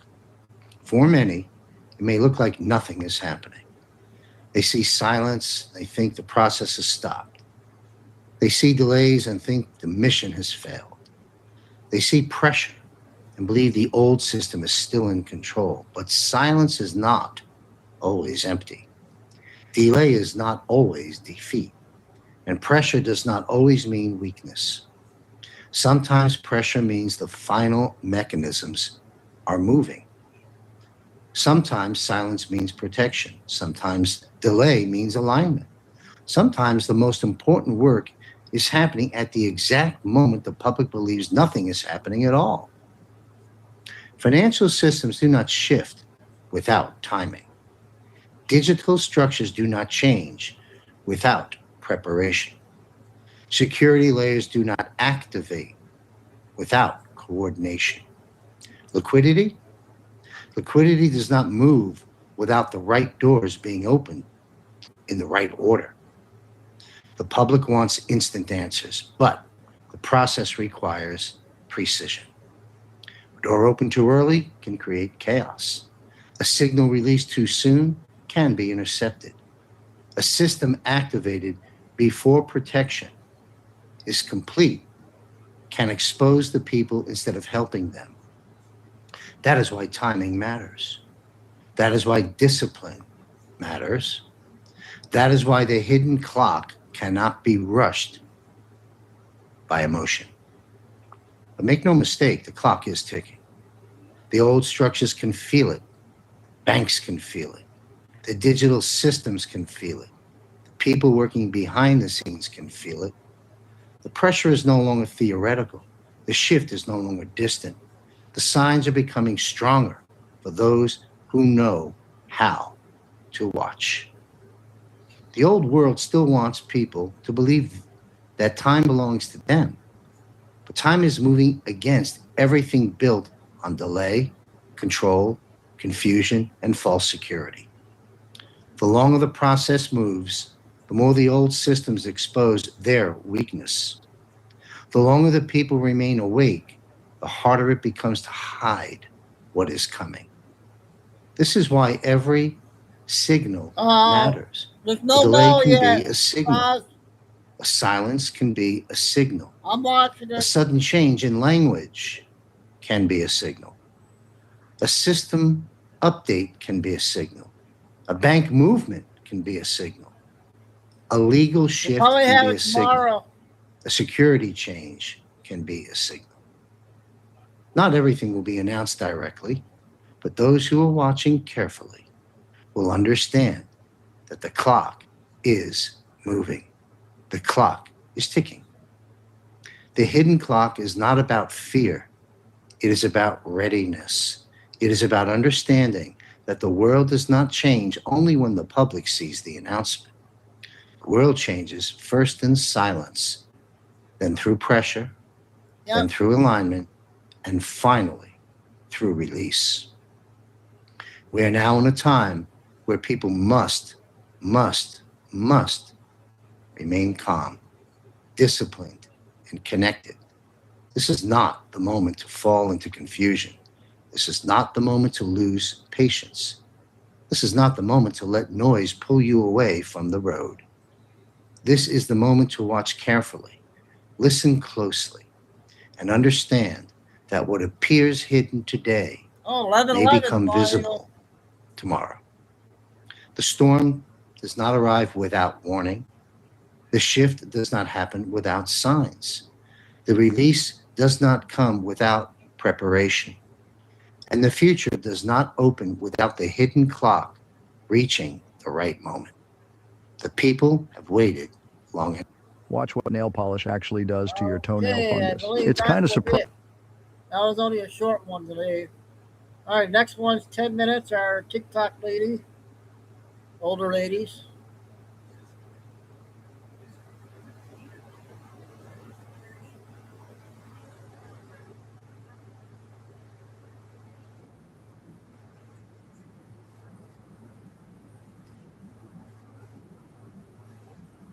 DNI gathered when she was there, Pulte since, showing that their plan was to just dismember the entire MAGA movement.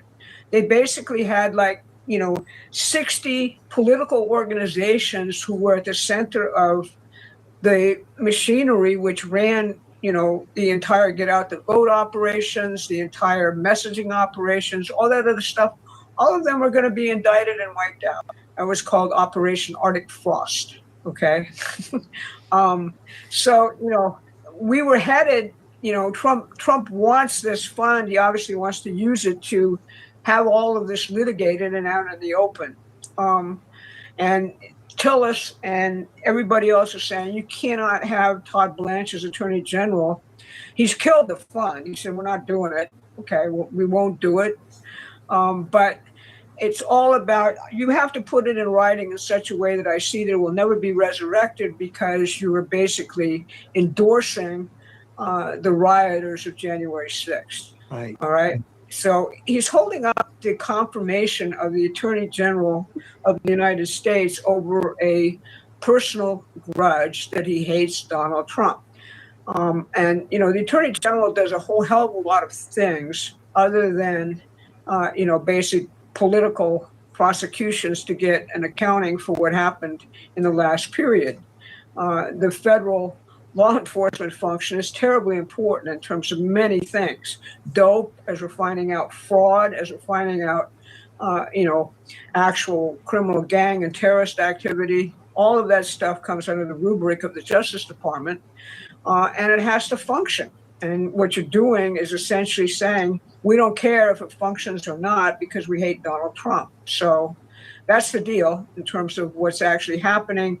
And, basically the president said, I'll withdraw Todd's appointment. Doesn't matter because he can be a holdover appointment until the election takes place. And hopefully we change the composition of the United States Senate in the midterms. So it's not like an immediate disruption, it's just peak.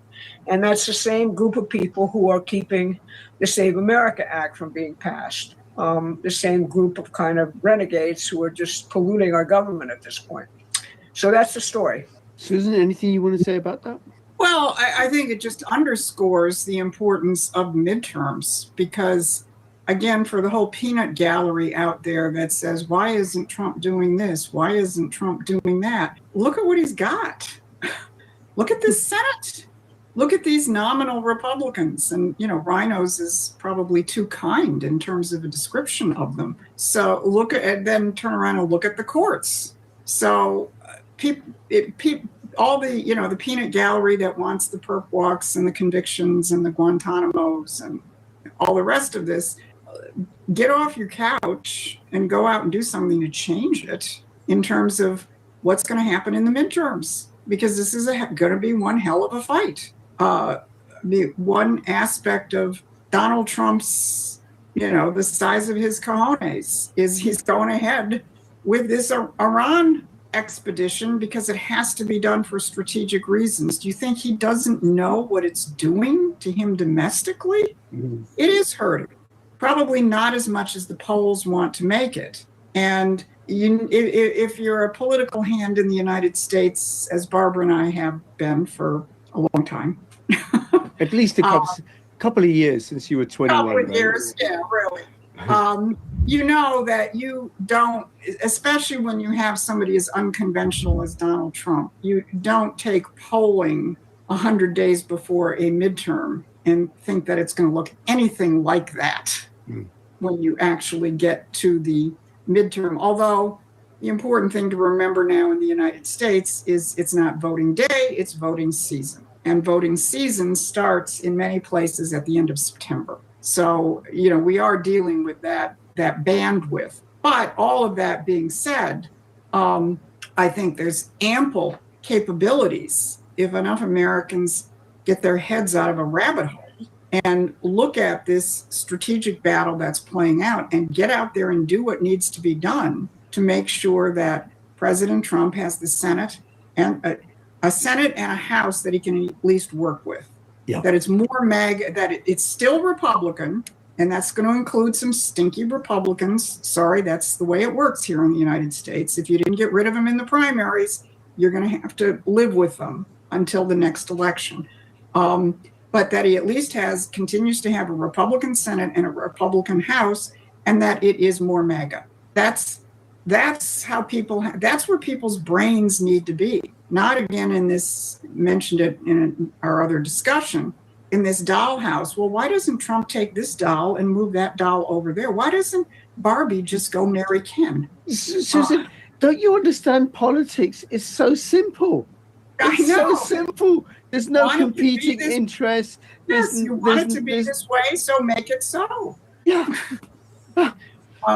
But, for the average American, the real question is, do you understand the magnitude of the strategic and economic revolution which is going on? And are you doing your part? What is it you can do? Can you get 10 of your people of your friends to the polls who otherwise might not have voted? Can you be a poll watcher? Can you sign up for some get out the vote operation and get in a phone bank? Little things. But if all of these people who are living in the social media rabbit holes, playing with their dolls, if half of them involve themselves in some halfway serious way going into the midterms, our chances increase immeasurably. Yeah. And just the point about the polls, I don't rely on them because we don't know who owns them. It's like trusting a Dominion voting machine, really, the polls, right? In terms of the sampling, and there's so many ways that they can be skewered. What I think is really interesting is how broke the Democrats are. That they're leasing their headquarters for $15 million. I think I saw this on X, so it's not my idea, but I think it'd be a great idea if Donald Trump were to lease it. If he would extend the loan to them. Yeah, that'd be really great. Except people would then say, "Oh, he's captured the Democrats. We don't have democracy in the United States. He's an authoritarian." But that would be great trolling, entirely consistent. No, I mean it's a very very rich situation out there, very fluid. Let me put it that way, because I've been around enough. I'm not going to count the enemy out in any way, shape, or form, because maybe what you see on the surface is not really what it is they're actually doing. I mean, frankly, one aspect of this is the financing. Honestly, the Democratic Party has not been the central institution for doing this for a long time.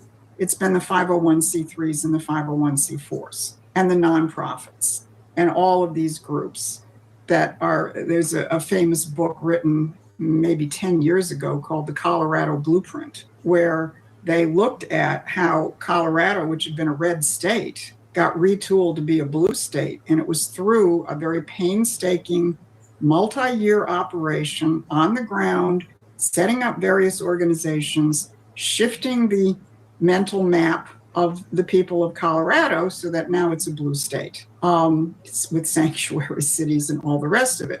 So yes, you can look at this big funding discrepancy between the RNC and the DNC.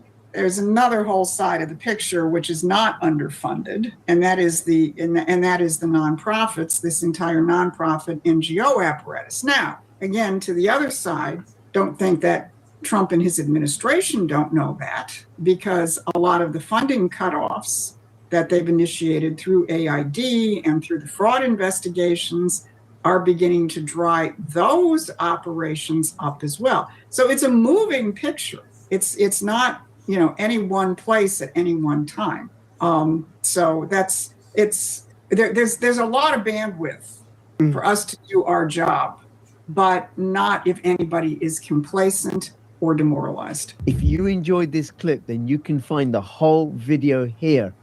And Okay, that's a round table there. All right, I'm going to do some short clips now. We got Two Cat Lady.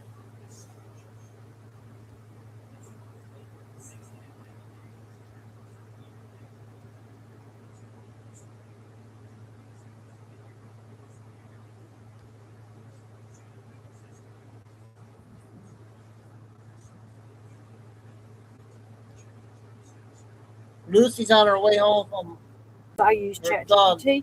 They're going to take over the world, but I don't think it's going to be as bad as the big M's is taking over. But anyway, I'm going to get my knowledge from it and use it, and maybe they'll be friends with me and spare me, or maybe they'll put me right up at the beginning. That's probably what needs to happen anyway. So let me tell you what just happened. So I've been cold calling today, right? Now, every time I go to a place, I get my little ChatGPT, and I said, "Hey, friend, who's the branch manager here? Who's in charge of marketing?" My little friend comes back and goes, "Ask for blah, blah, blah." I said, "Okay." So this works first two cold calls, right? So the third cold call I go in, I'm not going to name the business. I'm not going to put the man's real name. I go in and I said, "Hey," I was like, "Can I speak to Bob?" And the little guy at the place goes, "Bob?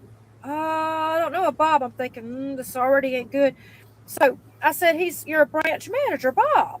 He goes, "I don't know of a Bob." About that time, another guy walks through there and he goes, "That's actually our branch manager right there." And the branch manager guy looks at me, goes, "Who are you looking for?" And I said, "Bob." He goes, "Bob? Are you talking about Bob Mendez?" I'm just making up a name. And I'm like, "Yeah, that's him." I was like, "He's on LinkedIn." I said, "I reached out to him to see, and talk to him. I figured he was the branch manager, and he told me to come by." I just made up some big fat fucking lie because I was nervous. I didn't want to say ChatGPT gave me this information. I didn't want to do that. So I just made up a stupid ass lie. He goes, "Bob contacted you on LinkedIn?" I'm like, "Yeah." About that time, a voice in the back screams out, "Bob died. Bob drank himself to death back in 2020. So that guy's looking at me. I'm looking at that guy. The other guy's looking at me. And I said, "I don't know what's going on." I'm like, "I swear." He goes, "Are you sure Bob's dead?" And the other guy goes, I don't know, that's a rumor. I know he had a drinking problem.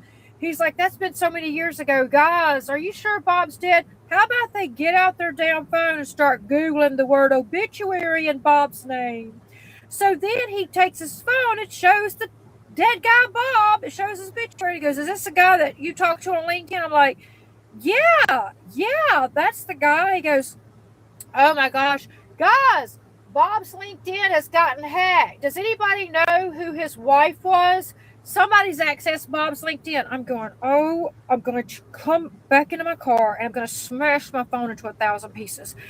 And I said, oh gosh, I was like, I mean, this kind of stuff happens all the time. I said, but no, don't worry about it. Anyway, long story short, I said, well, I'll tell you what, guys, I'm going to dig into this and see what happens. Well, when I said the word dig into it, they all screamed laughing.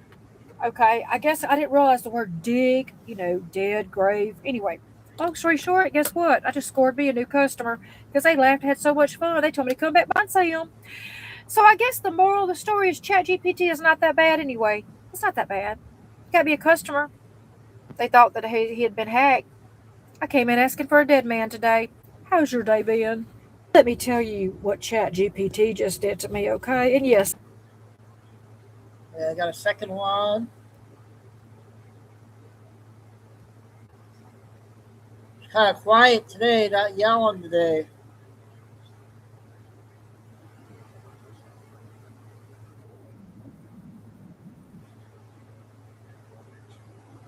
Shoot.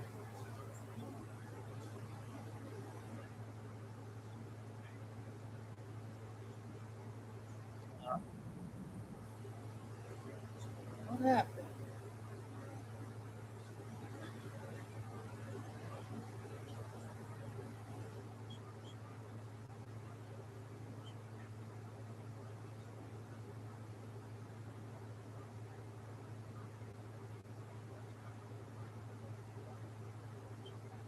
I'll go on to the other ones. I'll come back to the second one.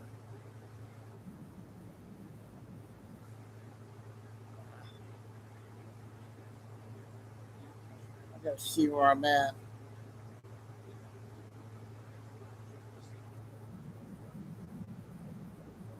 About 4 minutes.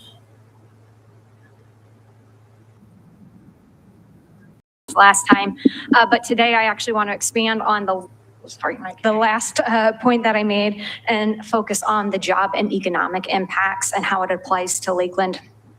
There is a new study out of Georgia Tech that gives insight into what we could expect. They found that on average, hyperscale data centers cost more than $1 billion to construct. They did find that there are some small economic benefits, such as a 3.5% increase in the employment rate, a 2% increase in the average household income, but they emphasize that this comes with important caveats. First is that these benefits are much smaller than expected given the cost of such a project. And the second is that not every community benefits, and this is where the application to Lakeland comes in. The researchers found that rural and non-metropolitan areas do not see measurable gains from data centers. This is due to increased strain on infrastructure and needing to invest in expanding their grid to accommodate. As Mr. Bishop from Lakeland Electric stated at the last meeting in response to a question by Ms. Madden, a 100 megawatt data center would require, quote, quite a bit of infrastructure from both generation and transmission perspectives, and that we do not have the ability to supply a 100 megawatt data center currently. Now, while proponents of data centers say that they provide benefits through jobs and taxes, that is not necessarily the case for cities like Lakeland. The researchers found that data centers in rural or non-metro areas employ few permanent workers, only about 25 to 100. That, coupled with any tax breaks given to the developers, means that there are negligible fiscal benefits for the community. Furthermore, they found that any benefit was offset by the increased energy demand and costs are absorbed by ratepayers. This was also brought up at the last meeting with a discussion of SB 484. I told you then it gave me little solace, and here's why. Because while it is championed as protecting ratepayers, there are glaring loopholes with this legislation. One is that utility companies are required to file tariffs showing what they would charge a data center. Concern here is that prices could be inflated and that increased cost is quietly shifted to general rates. I understand Lakeland Electric operates differently, so that may not apply, but that is a concern for other communities. A second loophole is that it doesn't protect from speculative demand, where tech developers submit parallel energy connection requests. If a utility undertakes an expensive grid expansion to accommodate such a request, but that data center never actually gets built, they are going to shoulder that burden. A final loophole is that SB 484 allows for 1-year non-disclosure agreements, which means that transparency and enforcement by applicable agencies is concerning. A final point I want to bring up is that hyperscale AI data centers, which are actually about 75% of all hyperscale data centers, are impacting Gen Z and new graduates. As a college faculty here in Lakeland, this worries me. And given that Lakeland is home to several academic institutions, this should worry the community as well. Our graduates are entering into a terrible job market with few entry-level positions. Much of this decrease reflects AI-driven job displacement. Companies are now posting 27% fewer salaried positions overall because they are turning to AI automation instead of salaried workers. Additionally, so far in just 2026, it's estimated that more than 165,000 positions have been lost to AI automation. So we need a moratorium in place to protect our community from the impacts of hyperscale data centers. Not only is Lakeland unlikely to financially benefit from their construction, but instead they would cause direct harm to our community members as well as our environment and natural resources. Thank you for your time. Okay, talking about data centers there. I found the second one.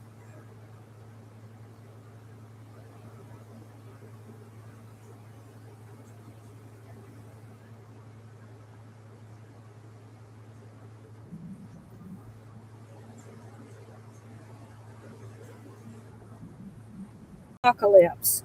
And suddenly people started turning into zombies, and zombies started moving in to where you live. They started congregating in different areas around you. Would you guys be sitting back going, yeah, I tell you what, America's just being taken over by zombies. I don't know what we can do. And then you kind of just sit in your house and you get on social media and you bitch about the zombies. So when the zombies start moving closer and closer, and then the zombies start unaliving people, like brutally unaliving them, like doing all this stuff, and you get upset about it, you get on social media like, these damn zombies, I don't know, I hope our president does something soon about these zombies. I'm just going to sit here in my house. Well, they just keep more and more coming. And then the zombies start getting these leaders that start bringing more zombies in. And then they start turning more people into zombies. And pretty soon, certain areas are filled with zombies. You can't even go into that area because it's filled with zombies. But you still have your rights.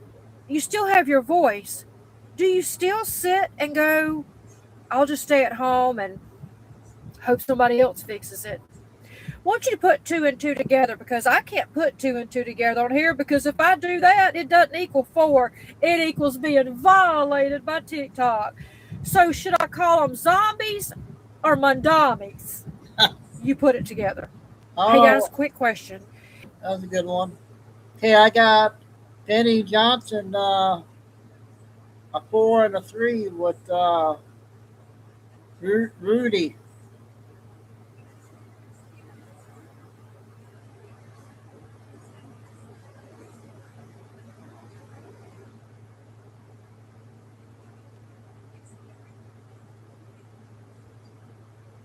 And then I'll do the 17-minute Kennedy video.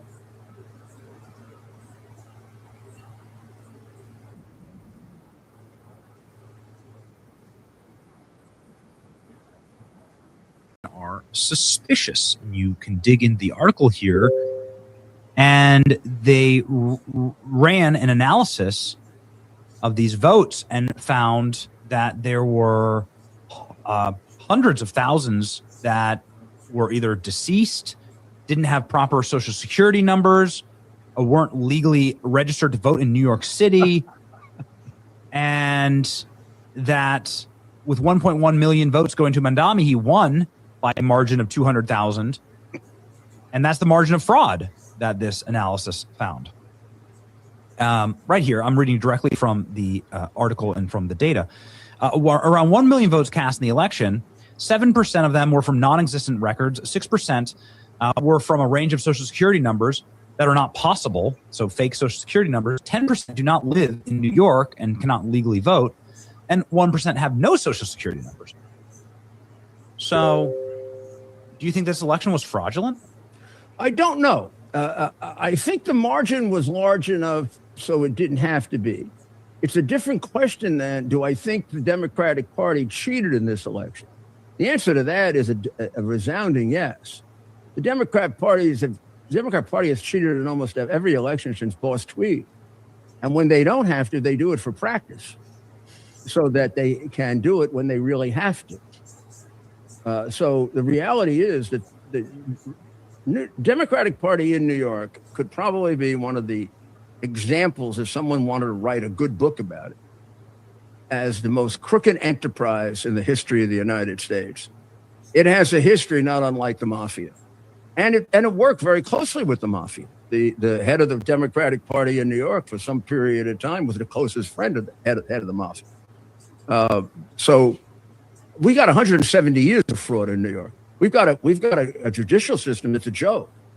It has very little to do with the fair and equal administration of law. It's either a foreign theory of justice, which isn't justice, more like Russia that Dostoevsky criticized in Crime and Punishment. Sometime we could go over that. But we also have judges that are straight out now crooks. I mean, remember, every Supreme Court justice, they're the ones who hear most of the cases, is appointed by a Democratic boss and pretends to be elected because he gets put on a ballot and he has no opposition. And then when the Democratic boss wants a favor, what do you think the guy has to do if he wants to stay on the bench? Now, if it's a political case, it's granted. If it's another case, some of the judges are honest enough to say no, but they don't get reappointed. If the Democratic leader has a nice relationship with a lawyer, a personal injury lawyer, who has a mill for fixing cases, they can make millions. They do, and I've put some of them in jail. Okay, I got a second part.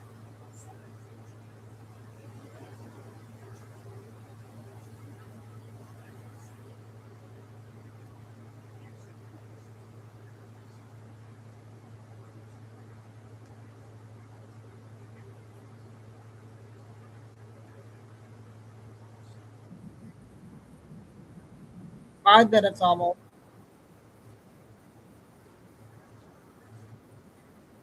Investigated because they say it doesn't pass the smell test. You're not allowed to naturalize communists. Those are still the laws in America. Right. Would you be calling for an investigation into his background? I think there should be also an investigation of his favorable statements about organizations that have participated in the favorable killing of the massive killing of Americans. Requires an investigation. How far does that go? I mean, I can't imagine. I'd also like the answer. Does he have a security clearance? I don't think de Blasio did. Now, I did when I was mayor, and Bloomberg did. And when I was U.S. attorney, I helped to get the mayors their security clearance. And I had to help the FBI constantly renew them. We don't just give mayors very sensitive information if they're jerk-offs, right? Of course. The election doesn't say that we have to give away secrets of the United States to the people that are elected in a local government. Remember, that's why we have this separation of government. Federal government can make its own judgment about that, separate from the state government. And it does. There are mayors in this country that do not know about the terrorists. What the FBI does is find a police organization that you can trust. So when de Blasio was mayor, they had Bill Bratton, who you could trust. Right now, I would imagine it's the police commissioner who is very trustworthy, who has the clearance. But I think first of all, I think he is being investigated.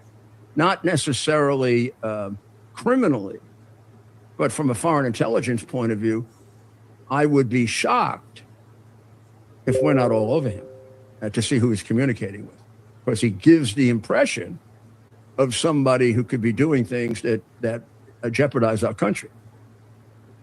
It's very interesting because he had to get a meeting with Iran shut down by the State Department. It's like crazy. And then he had to, get told multiple times you're not allowed to arrest world leaders. Whatever you think of Bibi Netanyahu or any other world leader, you're not allowed. You're a mayor. You're not allowed to go arrest world leader. You're not a dictator. That would have been illegal. It would have been Right. illegal. It would have been an illegal arrest, and he could have been arrested for it, and he could have been sued for it. The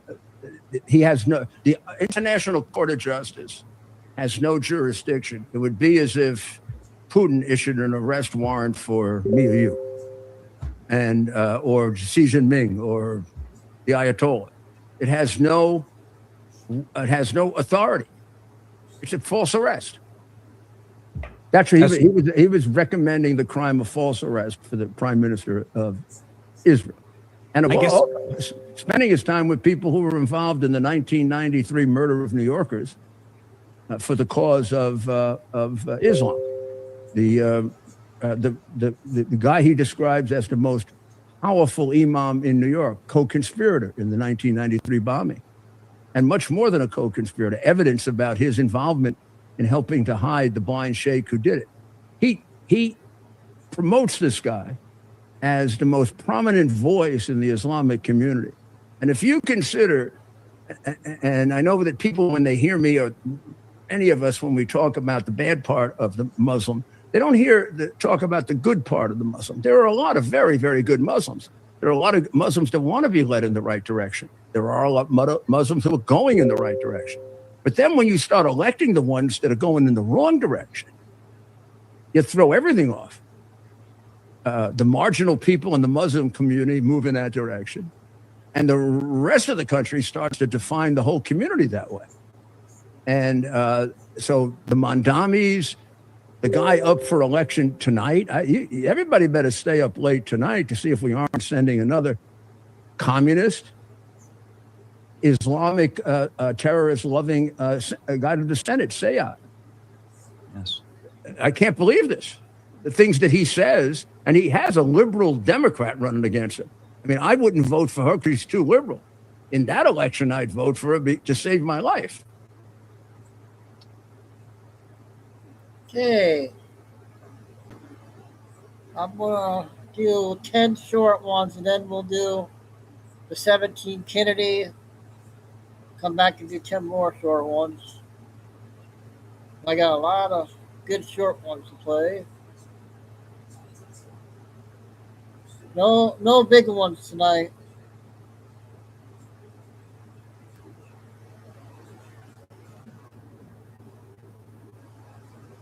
I'm going to finish the show with the cash video. For MAGA to fight, and win.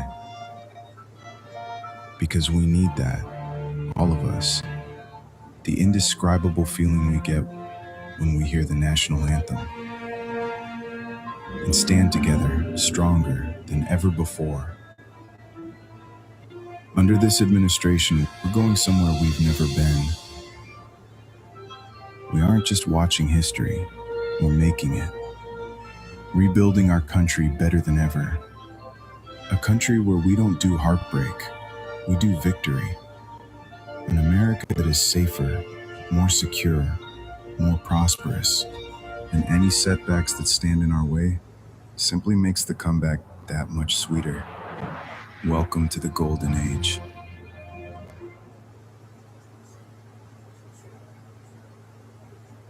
Okay, that was a good short one there. Got another one somewhere.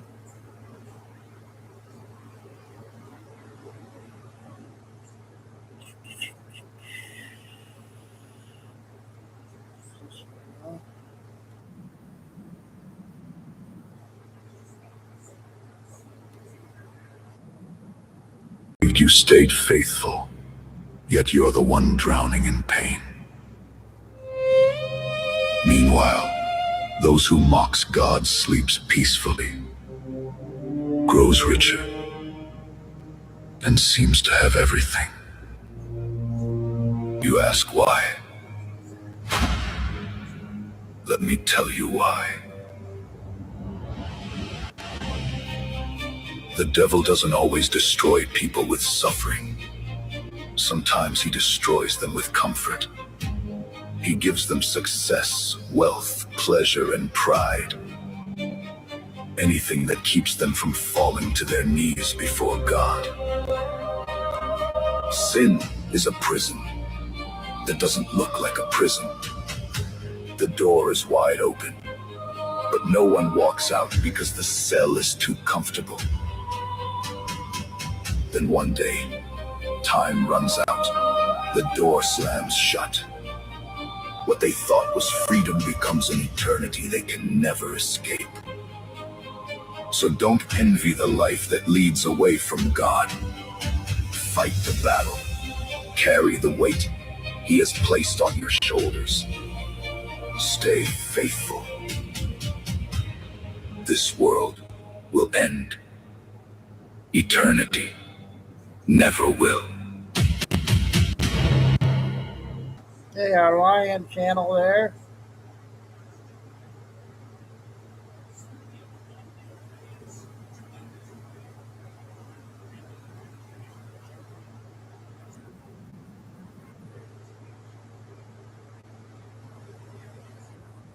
Right? No. Weirdly, other water filters that actually have more plastic, well, they're actually going to reduce more plastic and harmful contaminants from your water than these. I'm going to explain. So pretty much everybody is trying to reduce the amount of plastic stuff in their lives. And certainly most of us are aware that plastic is really bad, right? Plastic leaches both microplastics and harmful chemicals. However, if you're trying to avoid plastic, at least in the United States, your municipal tap water is actually like already pretty plastic free. The majority of water treatment plants use techniques that remove close to like 98% of microplastic particles. Microplastics really should be the least of your concern, right? And certainly stainless steel is sexy. You don't want to have any water filters that add microplastics or chemicals to your water. Every single water filter on the inside has a little bit of plastic on the top. Some of them also have a little bit of plastic on the bottom, including all three of these stainless steel water filters that advertise themselves as basically being plastic free. You should really be looking at a few other things, not just whether or not the tank is stainless steel. You at least want to see if it's NSF certified to standard 401, which does include microplastics. Both the Boru and the Culligan gravity water filters from this article are certified to remove microplastics, so you're good there. Okay. Another thing you want to look for is if it's certified to NSF 53 standard, which is PFAS. That is a much bigger concern for your tap water versus microplastics. But the third one, and probably the most important, is how usable it is for you. These look really gorgeous, but they're massive. They can take a really long time to filter, and they take up a lot of counter space. So if you're living in a tiny apartment in San Francisco or in New York City, they might not be the best choice. If you're looking for ultimate contaminant removal, no gravity filter is going to ever be as good as an under sink reverse osmosis water filter. This is why you want to check Laurel for all of these sorts of categories, right? Over and over again, 3-stage reverse osmosis water filters literally will cost the same as these and are just way more effective. You can use them even when you're renting. It takes around 15 minutes to install, and you can take it with you after you leave. But if it's just you and you tend to have more of like a portable lifestyle where you might want to take it with you, then a gravity water filter might be the best way to go. All in all, here's some really great gravity water filters, including this Culligan one and the Boru from this study. I would not necessarily recommend the Rora. And if you want ultimate filtration, a 3-stage reverse osmosis water filter is going to be the best. Here are some really, really great kinds. There's so much marketing out there, it can be really difficult to sift through, which is why check Laurel is going to be your best option. So Okay, talk about the water filters.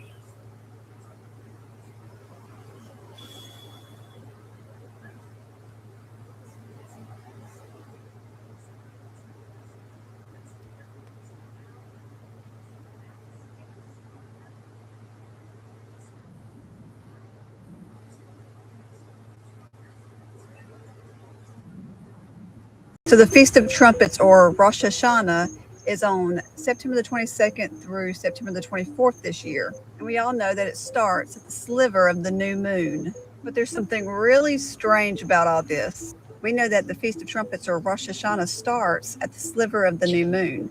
But get this, it will actually occur on September the 21st. And then following that event, you will begin to see the new moon sliver, which is the thin crescent of the waxing moon on the evening of the following day, September the 22nd. But I find it odd that it's going to start on the 21st, because we know on the 21st of September is the International Day of Peace. Not only that, but there will be a partial solar eclipse that day as well. Not only that, but the days that they say the Feast of Trumpets is going to be, the United Nations will be holding a General Assembly and a two-state solution, which will likely lead to a treaty. It is also the 80th United Nations General Assembly. And we know that Moses was 80 at the first Exodus. Not only that, but a couple of weeks ago, Bill Gates declared the end of smartphone era and unveils its surprising replacement. And guess what that is? Electronic tattoos. These tattoos are integrated into the body and are powered by tiny nanocapacitors. And they don't require bulky batteries or displays because they'll be run off of humans. They've already talked about how we will be the energy source. It will look like this, which looks like the perfect description of the mark of the beast. I mean, y'all, Microsoft already has the patent to go along with it, 060606, and it'll be a cryptocurrency system because they have to control the currency. And our president right now is trying to make America the cryptocurrency capital of the world.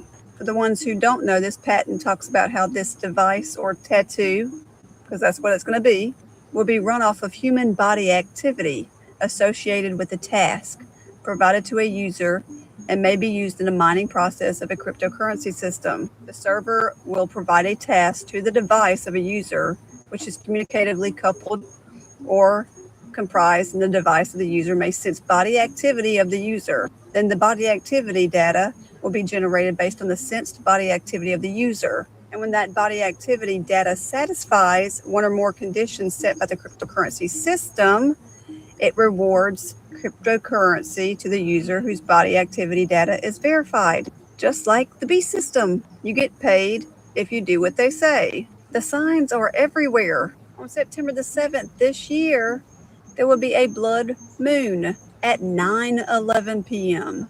in Israel. And it just so happens that Israel is on its 9th prime minister and 11th president. 911, 9/11. Not only that, but we also have the Atlas comet or spaceship, like they say, heading to Earth. And it just keeps speeding up. And it just so happens that on September the 21st, during this International Day of Peace, Atlas will be right beside Mars in the constellation Virgo, which represents Israel. There are so many signs happening right now. If you do not know Jesus, please surrender your life to him now. The Bible says that if you confess with your mouth that Jesus is Lord and believe in your heart that he died on the cross for your sins, you will be saved. Don't wait until it's too late. I got a couple more with her. Chat's kind of quiet tonight.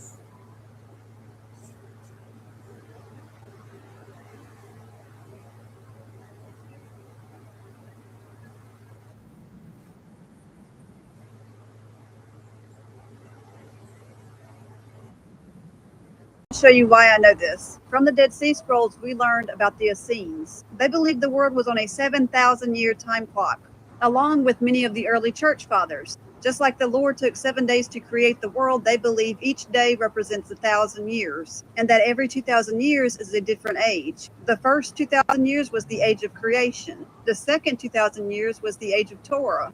The third 2,000 years is the age of grace, which we are in right now. The last 1,000 years will be the millennial reign, which is the Sabbath day rest. They went by the solar calendar, which only has 364 days per year. And with this calendar, they were able to predict the exact day Jesus was born. They even stated that Abraham was born in the year 1948 AM. And exactly 4,000 years later, in 1948 AD, Israel became a nation. They even prophesied that the Jews would completely abandon God's original calendar for the pagan lunar calendar. And this actually happened at the Babylonian captivity. Now, they used the solar calendar and interpreted Daniel's 70 weeks prophecy to calculate the arrival of the Messiah. And they did this by using jubilees. And they believed in total that there would be 120 jubilees, which is from this verse in Genesis chapter 6, verse 3. And the Lord said, "My spirit shall not always strive with man, for he also is flesh. Yet his days shall be 120 years." This year, on March the 18th, will mark the last Jubilee. And the Dead Sea Scrolls indicate this is the last generation, which places this prophetic window between 2026 to 2076. According to the Essenes, we are right here on the prophetic timeline, and that means we could leave at any time, especially since there have been 3 blood moons in the last 3 years on Purim. I believe prophecy is about to ramp up at a huge rate. Time is running short. If you do not have a relationship with Jesus Christ, you need to get one now. The Bible says that if you confess with your mouth that Jesus is Lord and believe that he died, was buried, and rose again for the remission of your sins, you will be saved. Don't wait until it's too late. Listen up.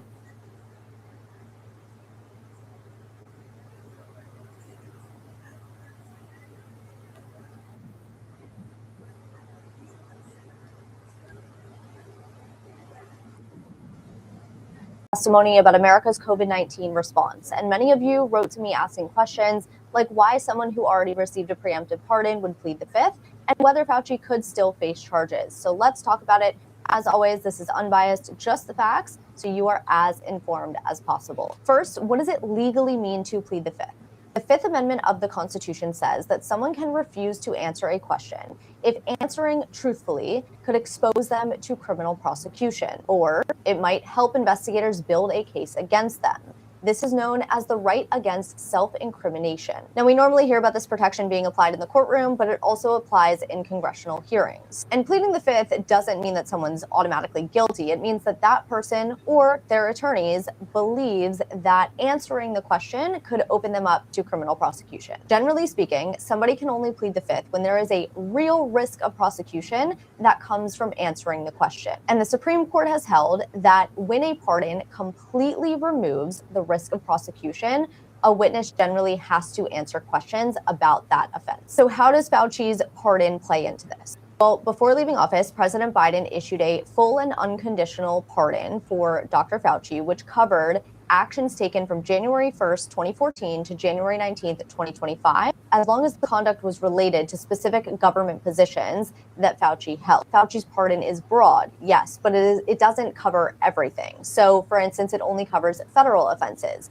States could still pursue state charges. It also, like I said, doesn't cover conduct after January 19th, 2025, or conduct unrelated to the specific government positions listed in the pardon. So, if a truthful answer to any of the questions could have exposed Fauci to any one of those risks that I just mentioned, then pleading the Fifth is legally acceptable. On the contrary, you can't plead the Fifth just because you're worried you might give a false answer or commit perjury. So the legal question becomes, could answering truthfully expose Fauci to prosecution for crimes not covered by the pardon? And the answer likely depends on the specific question being asked. So the analysis will be different depending on the question. He may have been able to legally plead the Fifth to some of the questions asked, but not others. It's question specific. So now the second question, could Fauci still face charges despite his pardon? Potentially, but not for the federal offenses that the pardon clearly covers. He could potentially face charges for a state crime. He could potentially face charges for conduct outside that time frame we talked about.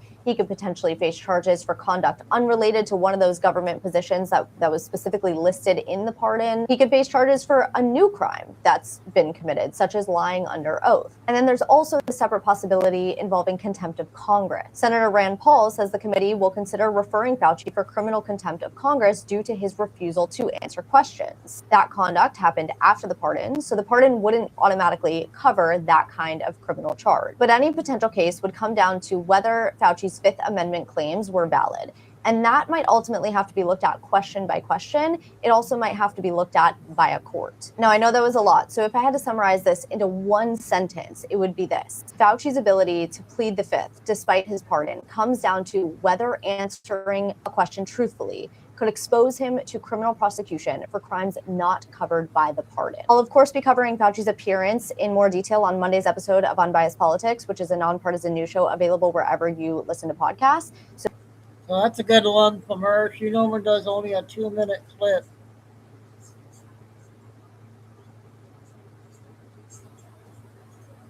All right, going on here. Let's do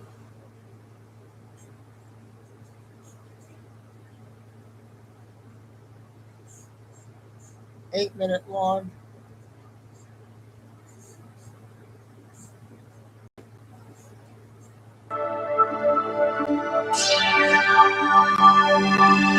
Hey guys, welcome to the Liberal Hive Mind, a channel solely focused on exposing the abundant hypocrisy of the left. Here's the meme of the day, brought to you by 5mind.com. Well, isn't this mighty interesting? I think at this point, we have enough evidence to suggest that there's a trend. Exactly what the left told you was a conspiracy theory from the start was untrue, was unfounded, just a right-wing piece of propaganda, the big lie. Well, once again, it turns out to be less conspiracy theory and more proof of a conspiracy. I find it very interesting how this continues to happen. Exactly what the left tells you isn't happening appears to be literally happening. You guys know there's a lot of pressure on states right now to clean their voter rolls, something they've refused to do for quite some time. But now there's the threat of them not getting their precious little mail-in ballots if they don't comply. Now, of course, states have sued, and currently there's an injunction, at least for the states that have sued. But I'm pretty confident that little piece of interference from a Democrat judge is likely going to make its way to the Supreme Court and most likely be thrown into the garbage. But now all of a sudden the pressure is freaking on, especially following DHS's finding of nearly 300,000 illegally registered non-citizens. And New Jersey's own governor, Mickey Sherrill, admitting that 6,600 non-citizens were registered in her state alone. And that, by the way, is just from one supposed software glitch, if you can even believe that. The actual real number is probably so much higher than that. But now the pressure is on for states to be cleaning their voter rolls. And I think the latest voter roll purge comes from the state of Pennsylvania. And well, I was about to say you won't believe what just happened, except you are totally going to believe. It appears as though when you're purging non-valid voters from the voter rolls, it tends to hurt Democrats a whole lot more than it does Republicans. Democrats just tanked by over 30,000 voters from one single purge alone. Yeah, quite interesting. Interesting indeed. How it always seems to go one way. I'm going to show you guys what's going on here, but this video is brought to you by a sponsor, so let's first play that clip. This video is brought to you by American Hartford Gold. Folks, what can I say other than buy gold and ask questions later? I'm sure you guys have seen how gold as an asset has performed over the last couple of years. We're looking at roughly a 3x since Joe Biden's inflation crisis. And you know, that really there is the message. The ugly, insidious tax known as inflation. Many people across the world have essentially learned the lesson that you need to be holding assets of stored value. And in most cases, that means securing your hard-earned wealth in physical assets like gold and silver. And friends, that's where our longtime friends at American Hartford Gold come into play. They're the absolute best in the business. We're talking 5-star ratings across the board and an A+ at the Better Business Bureau. We're talking the best in the business. And all it takes is a simple phone call. Just call in and they'll either send physical gold and silver straight to your doorstep, or they can help you add it to your IRA or 401k. We're talking basically zero hassle and all your gold investing needs met. And here's the best part. American Hartford Gold is running a special right now where you could get up to $20,000 in free silver on qualifying purchases. That's a massive bonus and frankly a no-brainer. Protect yourself against the constant devaluation of currency. Go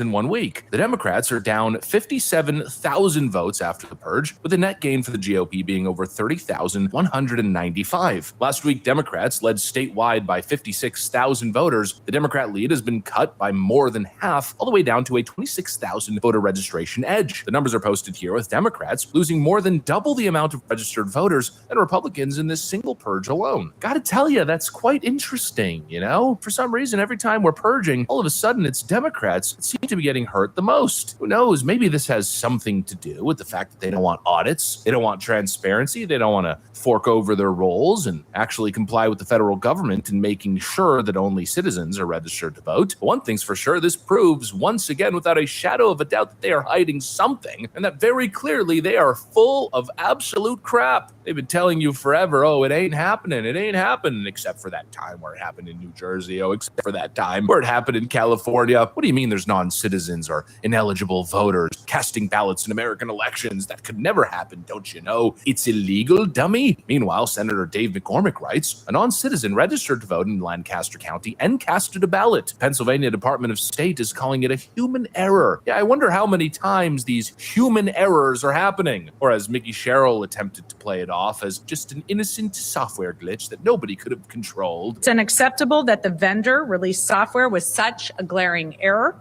It's unacceptable that the MVC took a year to get this issue fixed. And it's unacceptable that no one in the previous administration brought this to light, demanded accountability, or took action when it happened years ago. It's absolute nonsense, and it's obviously happening and probably happening at a much more widespread scale than they're ever going to admit. And that's because Democrats have done everything in their power to continue enabling this electoral lawlessness, which, by the way, left-leaning Politico actually admitted as an open secret, apparently. Put another coin in the jar for the conspiracy theorists. Look at this excerpt over here. This exposed an open secret about New Jersey's so-called motor voter law that officials and political operatives have known for years.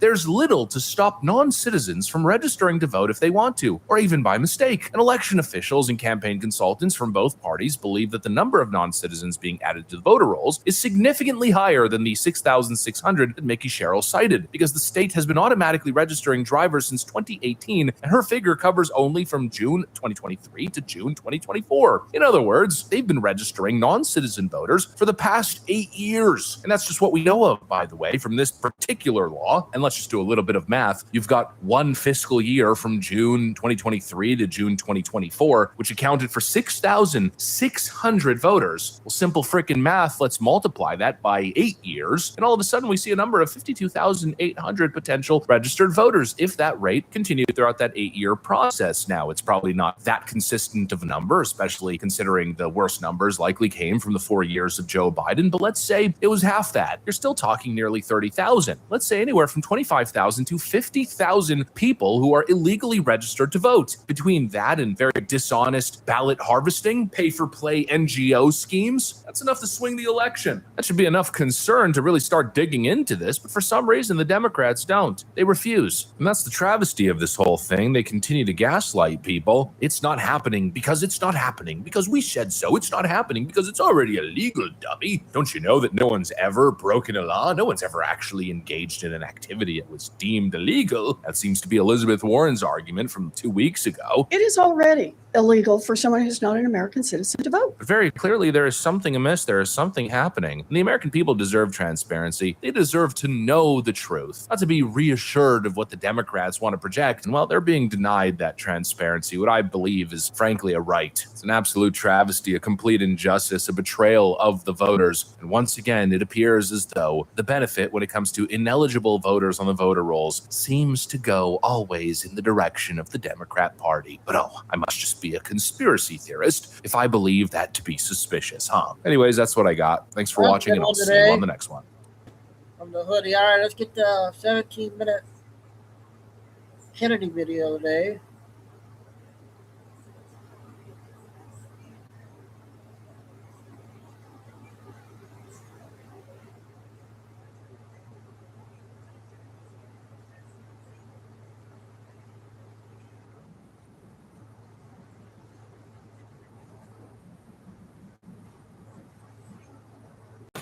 The Senate needs to pass the Russian sanctions bill.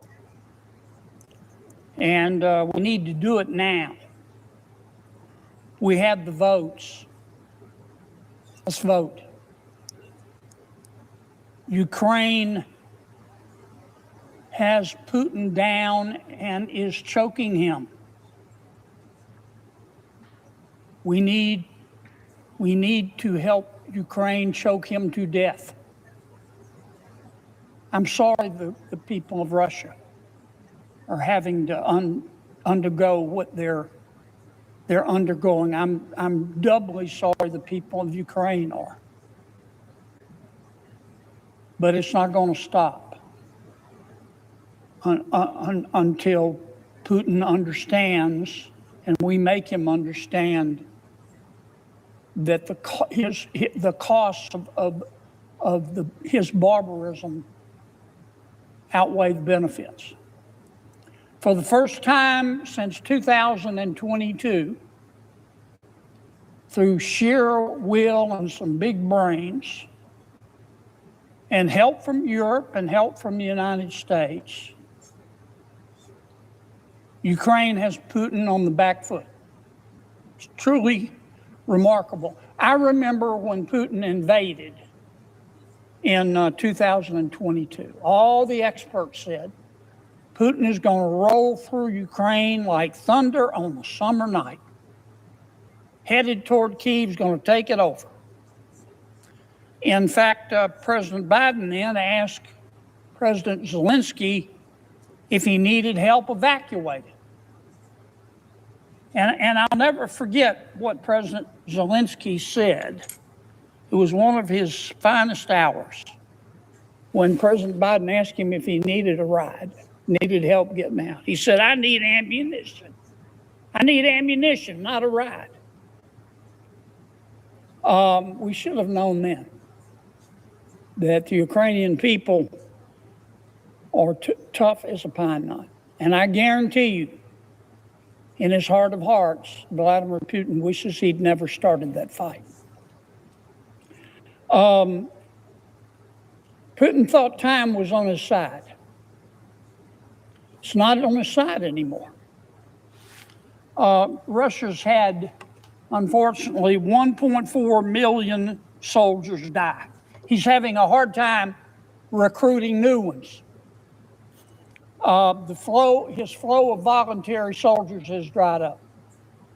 He's now having to pay people to fight, and he may have to impose a draft from the good people of Russia. Why? It's not hard to figure out. It's grit, it's guts, it's determination, and it's drones. Ukraine is now the drone master of the universe. They started with nothing. They're now the drone master of the universe. Ukraine is producing more drones. They're producing better drones. They're producing long-range drones. They're going to produce 7 million drones in 2026. That's up from 2.2 million only a few years ago. Some of those drones can travel up to 2,000 miles. Ukraine is using those drones to overwhelm the Russian air defense. Now, normally when you send a drone into Russia, Russia has an air defense. What does that mean? That just means missiles on the ground or other drones that'll shoot down that foreign drone invading Russia. Ukraine has figured out a way to overwhelm Russian air defenses so that some of those drones get through. And boy, are those getting through. No part of Russia is safe right now because of these drones by Ukraine. In late June, Ukrainian drones took out 2 oil refineries in a city called Ufa. I'm probably mispronouncing that. That's 1,000 miles behind front lines. As a result of these drones, as of late June, Russia had lost 30% of its refining capacity. What does that mean? It means they don't have any gasoline. It means they don't have any diesel fuel. You can't, if you're a Russian in Crimea, you can't buy gasoline. They've said no more consumer sales. They're running short. There are long lines in Moscow as we speak, Madam President, as I know you know, to get gasoline. The war has finally come to the people of Russia. Just recently, the Ukrainians sent in drones to bomb wild berries. What's wild berries? Wild berries is Russia's Amazon, and they keep all these consumer goods in big warehouses. Ukraine used drones to take out 2 of them, about $2 billion. And everybody, just about everybody in Russia has felt the impact. They've seen it. Once again, the war has come, unfortunately, to the people of Russia. Recent poll, it's hard to get good data out of Russia because Putin has turned Russia into China. You can't speak freely. Internet is isolated. They'll put you in prison and kill you and hurt you the entire time you're dying if you speak out of turn. But the good people of Russia still have feelings, and a recent poll showed that only 21% of the people of Russia support its government policies. So now's the time. What this Russian sanctions bill would do is say if you want to buy Russian oil and gas, you can't use the dollar. And by the way, United States, you also can't sell your goods in America. Why are we doing that? Because between 30 and 40% of Russia's budget comes, and Putin's budget, they're one and the same right now, comes from oil and gas. So if you cut off your oil and gas, you cut off their cash flow. If you cut off your cash flow, you stop their ability to prosecute the war. This will not require any American money. I want to thank the European countries. It took them a while, but they finally faced reality, and they have stepped up and financially supported Ukraine. The American people generously supported Ukraine for a long time, and we still are sharing intelligence with them. So I want to thank the leadership in Europe and the good people of Europe. But this will cut off Putin's cash flow. One simple bill. We need to do it, and we need to do it now. And we need to vote. We just need to stop talking and start voting. Number two, let me talk about election integrity. Let me tell you what I think of when I think of the SAVE Act. I think of integrity in American elections. Now, you don't have to be a senior at Caltech to know that the American people, no matter what your political philosophy is, Democrat, Republican, Independent, Socialist, Communist, whatever, you wonder about elections now. You wonder about the integrity. I mean, I don't know how widespread, if at all, this is. But in New Jersey, we just discovered that the entire population of Bolivia is registered to vote in New Jersey. That's a bit of an overstatement, but after saying there's no problem with our voter rolls, we discover stuff like this. And we just witnessed elections in California that take months to resolve. When it takes a month to declare a winner to the good people of California, what do you think they're going to think, particularly the loser? Look, if America's going to survive,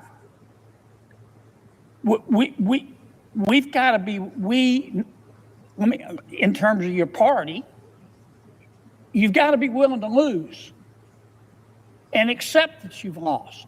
And in order to do that, you've got to trust in the election. So when I think of the SAVE Act, I'm thinking of election integrity. And really what the SAVE Act means to me is two things. It means you have to prove you are who you say you are in order to vote. And in order to register to vote. It's very simple. Rule number one, you have to prove who you say you are in order to register to vote and to vote. And number two, we need to go back to having an election day and not an election month. We need to know who the winner is on election night. And if it's a really close race, I can understand it bleeding over until the next day. Frankly, I don't care how you vote. That's up to the states. The president does not want voting by mail. He's entitled to his opinion. I just disagree with him. If the people of Alaska or the people of New York or the people of Florida want to vote by mail, that's up to them and their state legislatures. So within reason, I don't care how you vote. I just want to require those votes to be tallied by election night, on election night. Now, this is all real easy for me to say, but the states run elections, and they run federal elections. And it's real easy for me and all of us in the Senate to give them orders. But they have to have money to implement these rules. And we have a budget resolution that was sent over to us by the House. A budget resolution can only deal with money. And I think we should take it up. I'm on the budget committee. Senator Ron Johnson is our chair. He's going to be a very able chair. We talked about it this morning. I think we need to take up that money bill. And I think part of it needs to be election integrity. And I think we're going to have to, the whole purpose of that bill should be, hopefully will be, to give our state, it's a money bill, it's a money issue, to give our states the financial resources to implement these two simple rules. You have to prove you are who you say you are in order to vote, and you have to get those votes counted by election night. The states are going to need resources. Now, and that's the whole purpose of the so-called SAVE Act in the budget resolution. And we need to take it up now. Now. Now, it may be that we can put in a provision, I don't know. Some big brains tell me it will work, that if we provide money to the states to implement election integrity, that if enough states participate, that it will become not just custom, but law, that these two rules apply. Did I mention the two rules? You have to prove you are who you say you are in order to vote, and that we need to have an election day, not an election month. It may be that the money provision can be crafted to provide, if enough states agree, that's going to become the policy for all states. I don't know if that's possible under the Budget Control Act. But I do know that the SAVE Act right now, in addition to the two rules of election integrity that I talked about, involve money. And that's what we're going to try to do, is provide the states the money within the parameters of the Budget Control Act. But we can't do it unless we can vote. And it would be nice if we could all agree. 3 minutes.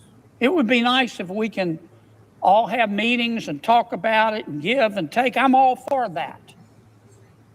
But right now it's not realistic because people have differences of opinion. You know what you do when you have a difference of opinion? You vote. That's why God made votes. That's why God made the United States Senate. We can continue to sit around. It's also true on the Russian sanctions bill, but especially is true with respect to election integrity. And I'm not criticizing anybody. I know the way the Senate works, and you do too, Madam Chair. You know, senators will stall and restall and cuss and spit, and we need one more meeting. I can't tell you how many meetings I've been in the last 6 months that should have been an email, that could have been an email, to talk about the Russian sanctions bill and to talk about election integrity and to try to get a consensus. It's not going to happen. Not in my natural lifetime, not in yours, Madam Chair, though you'll live longer than me, and not in yours, our friends in the gallery. We gotta vote. And we need to vote right now. And the American people expect it. And if there is a motion made on this floor to have us remain here until we get our work done, I'm going to vote yes. I'm going to vote yes. I can tell you right now. And what is the work we need to get done? In no particular order, we need to pass the Russian sanctions bill. We need to pass the budget resolution, which will include election integrity. We need to confirm Todd Blanche. We need to pass the continuing resolution to keep government open until December the 11th. We need to vote on the cryptocurrency bill, which we've spent years on. And if we're waiting to take those votes to get a consensus, it's not gonna happen. Did I mention that's why God made votes? When reasonable people disagree. And that's what we need to do. Did I leave out anything, Madam President? We need to get our business done. And then we can go on about our business. I'm not saying that people go home in August and just lie around the pool. I know that. I don't, you don't. We go back, we meet with constituents. Some people are running for re-election. I'm planning on being in all the battleground states, and I'm anxious to get there to help my colleagues. But we got to stay here and get our business done. And that's it. My work here is done. I can show myself out. And I may be wrong, but I doubt it. I think the American people are going to be really disappointed if we don't get our work done, because it's not our work. It's their work. Okay. That was another good one from Kennedy there. Yeah, JJ, not much talking tonight. A lot of people are just listening, I think. I think we're all tired in this movie. Whatever the movie's going to end. Kay just took it, she was resting today. She's tired. The remaining time, I'm going to go to 6. You know how Dick Shirley all right, sounds good. Lori? Is it Lori here? Lori, I'm going to wrap things up here with the state of Philadelphia. That big news they got today on the fraud, just like Minnesota. So it's starting to get to every state. That's Lucy's state. She's on her way home from her son. 2-hour drive, so she should be coming home soon. But this is her state. So we'll finish off with this one.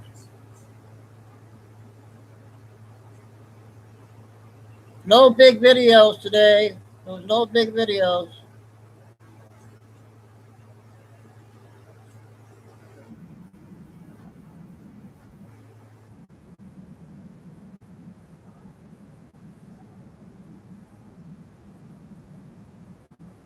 How good?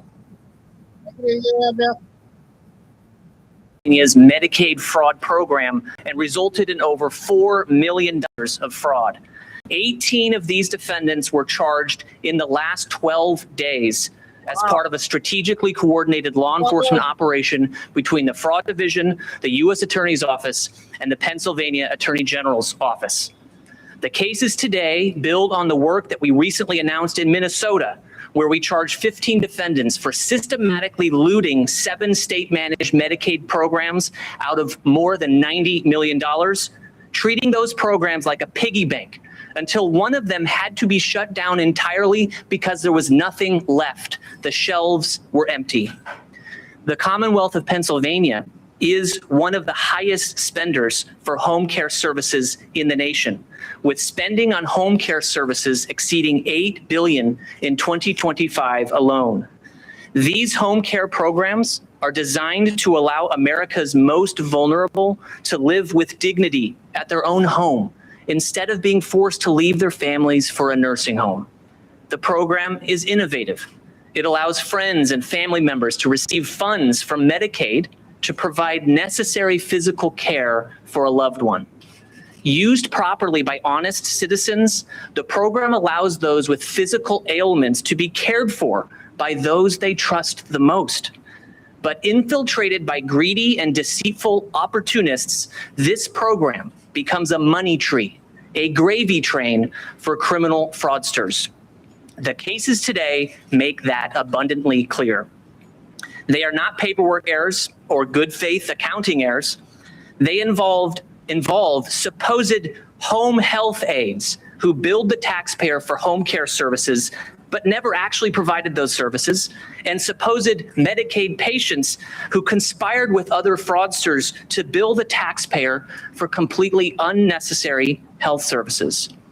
In one case, we charged 2 home health aides and 2 purported patients with causing over $400,000 in false claims to Medicaid for services the aides supposedly performed when, get this, they were actually hospitalized, working at other jobs, and even in jail. Yes, the allegations include a scheme that billed taxpayers for home care services provided when the person supposedly doing that work was sitting behind bars. That, of course, is not healthcare. It's just pure theft. Another indictment charges a father and son for engaging in a fraudulent Medicaid scheme. In short, according to the allegations, the father didn't need the care and the son wasn't giving it. The son claimed to be providing services to his father while he was actually working as a driver for a rideshare and food delivery service. And in fact, on one occasion, the defendants allegedly billed Medicaid for services that supposedly occurred at the exact time the son was in the midst of a traffic stop in which he was cited for possession of marijuana. On another occasion, on the very day that the son billed Medicaid for a full day of in-home care for his father, the father was not home at all. He was in a courtroom watching a different relative get sentenced for defrauding this same program. These fraud schemes not only rob Americans of their hard-earned money, they also steal the trust in our communities, destroy the public's confidence in our public benefit systems, and perhaps worst of all, sow seeds of doubt that honesty and hard work is the right path after all. That is why justice matters, to punish the wrongdoer, restore hope to victims, and to deter others from choosing the wrong path. And justice is on the move. Earlier this year, we announced a new West Coast healthcare strike force to combat fraud in California, Nevada, and Arizona.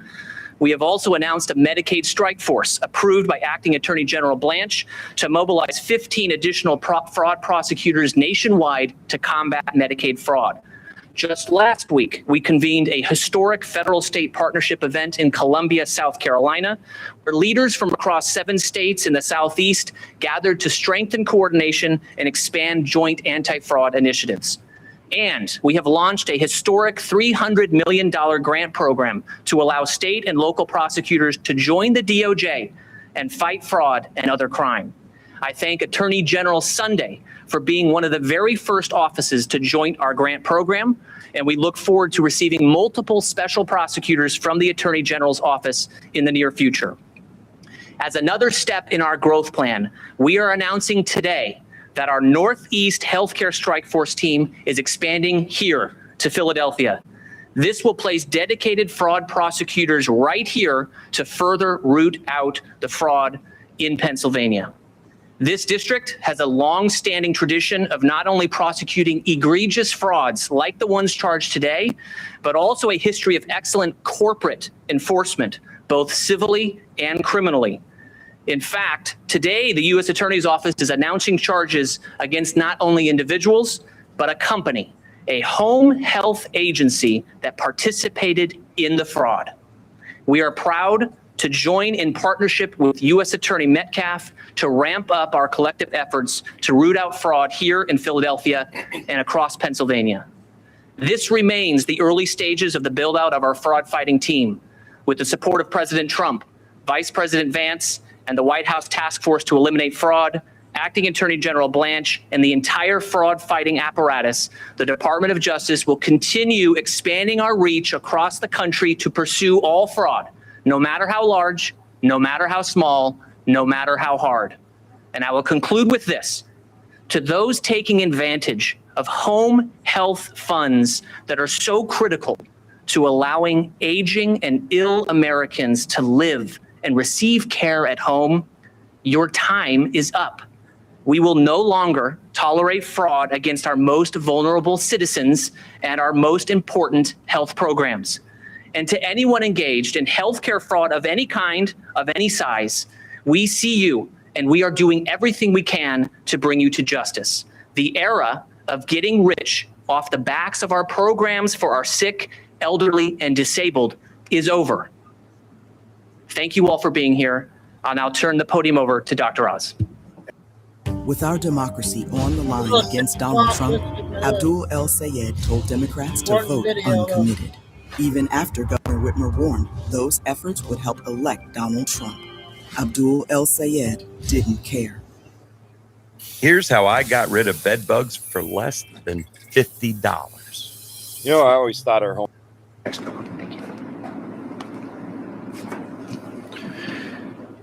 I want to thank the President, the Vice President, Secretary Kennedy, and many others involved in the anti-fraud task force that the White House is beautifully organizing for an all-of-government approach.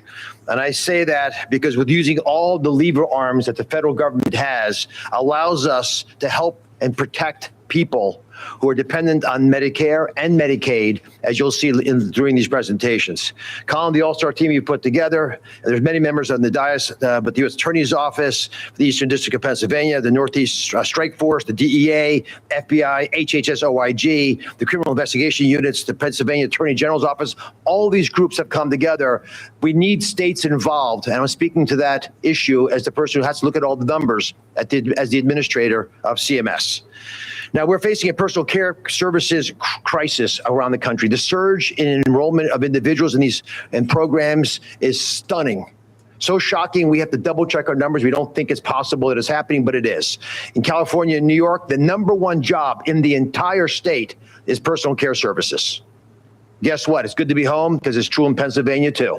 50%, dramatically more people serving in the personal care services space, that's home care, than is in retail.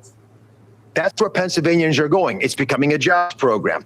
Medicaid fraud in this state is costing taxpayers for care that was never delivered, or even worse, harmful. It's costing patients their health, their trust in a system that was built in a high trust environment, a place we all thought that we would be able to be safe because who would steal from the poor? As Colin outlined, many people unfortunately are doing just that, and we're coming after them. What we're exposing today is a diabolical breach of trust, a violation of the sacred bond between patient and caregiver. It is a catastrophe that can only be dealt with in the way we'll be outlining for the rest of this presentation. Today's defendants included an aide who billed Medicaid for care claimed to be delivered while they were in jail, or while they're being arrested, or while they weren't in the country. The list goes on and on, one more disbelievable than the next. And it's not just individuals. There's a home care agency, 2 owners who are charged with billing Medicaid hundreds of fabricated clock-ins. Again, care that was never delivered at all. And we have evidence of that. CMS's job is to make sure this money reaches the people who actually need it. That's the grandmother who desperately needs this money to stay out of a long-term care facility. It could be a vet who relies on this to get help because he's stuck in bed. All these individuals deserve our love and support, not the criminals who have hurt them. We reviewed Pennsylvania's personal care billing trends. I'm going to get these numbers to you slowly because they're really important. This is the federal government's data on Pennsylvania.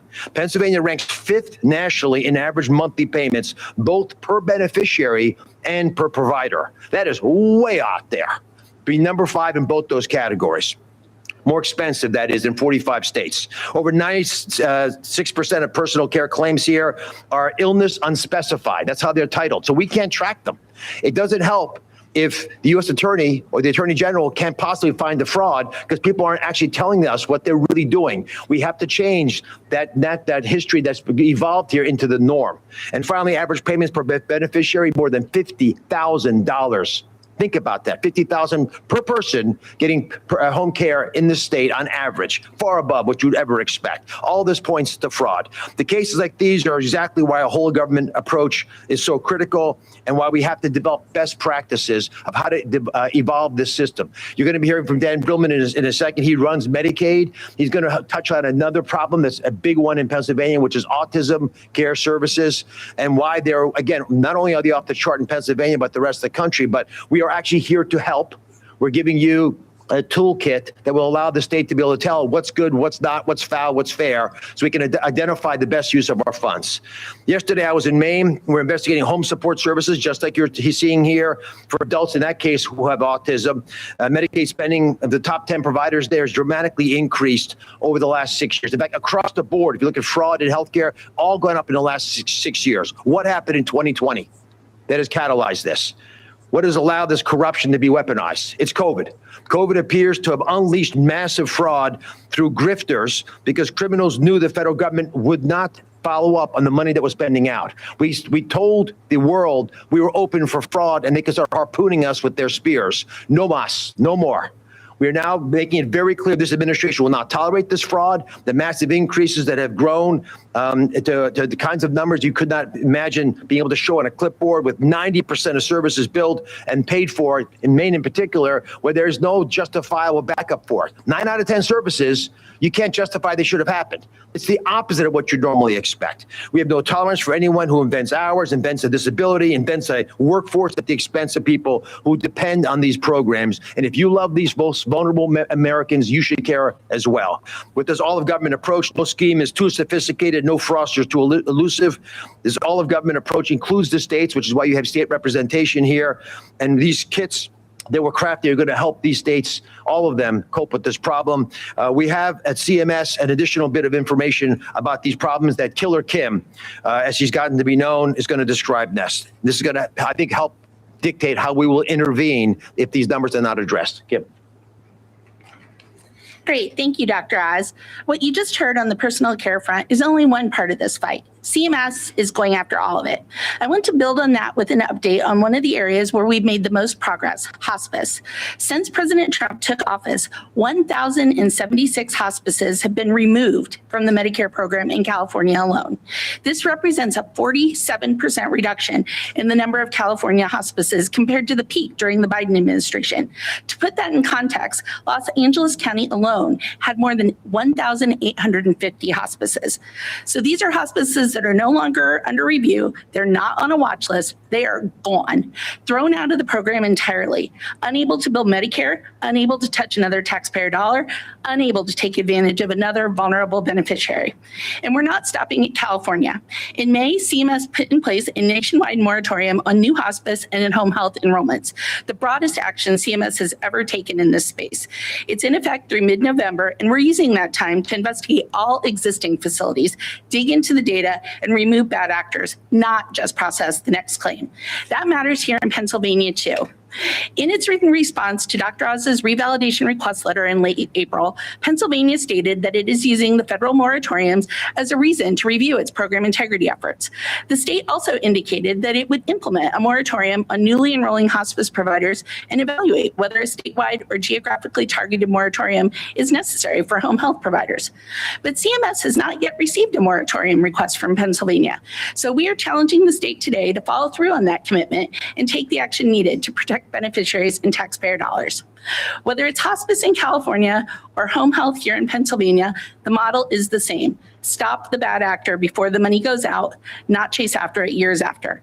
And that same model is exactly why we're releasing something new. Today, CMS is publishing our Medicaid service area heat map per Applied Behavioral Analysis, ABA, a first of its kind national look at where ABA spending is concentrated and where it's raising red flags. Pennsylvania is one of the states where that data is most concerning.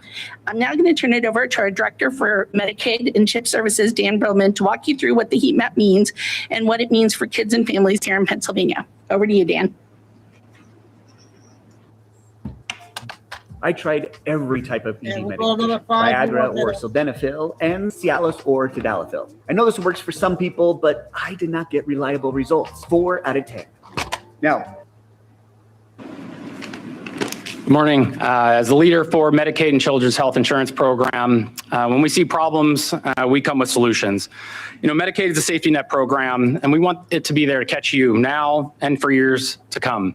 Stomping out fraud and corporate corruption is how we ensure it is there for you. And fraud in applied behavioral analysis, or ABA, is no exception, which is why today we're announcing an ABA toolkit to help states drive best practices and policies across the country. Now, ABA therapy is meant to give kids with autism one-on-one support. They need to build useful skills, communication, social interaction, independence, delivered through direct hands-on support intended to improve quality of life and autonomy. But here's the problem. Between 21 and 2025, Medicaid spending on ABA grew 6 times faster than the number of children actually receiving the service. Nationally, went from $2 billion to $10 billion a year, a 420% increase. Some states saw 2,000% increases. One state has over now 45,000 ABA providers alone, about 9 times the number of pediatricians in the state. This should raise serious concerns for everyone.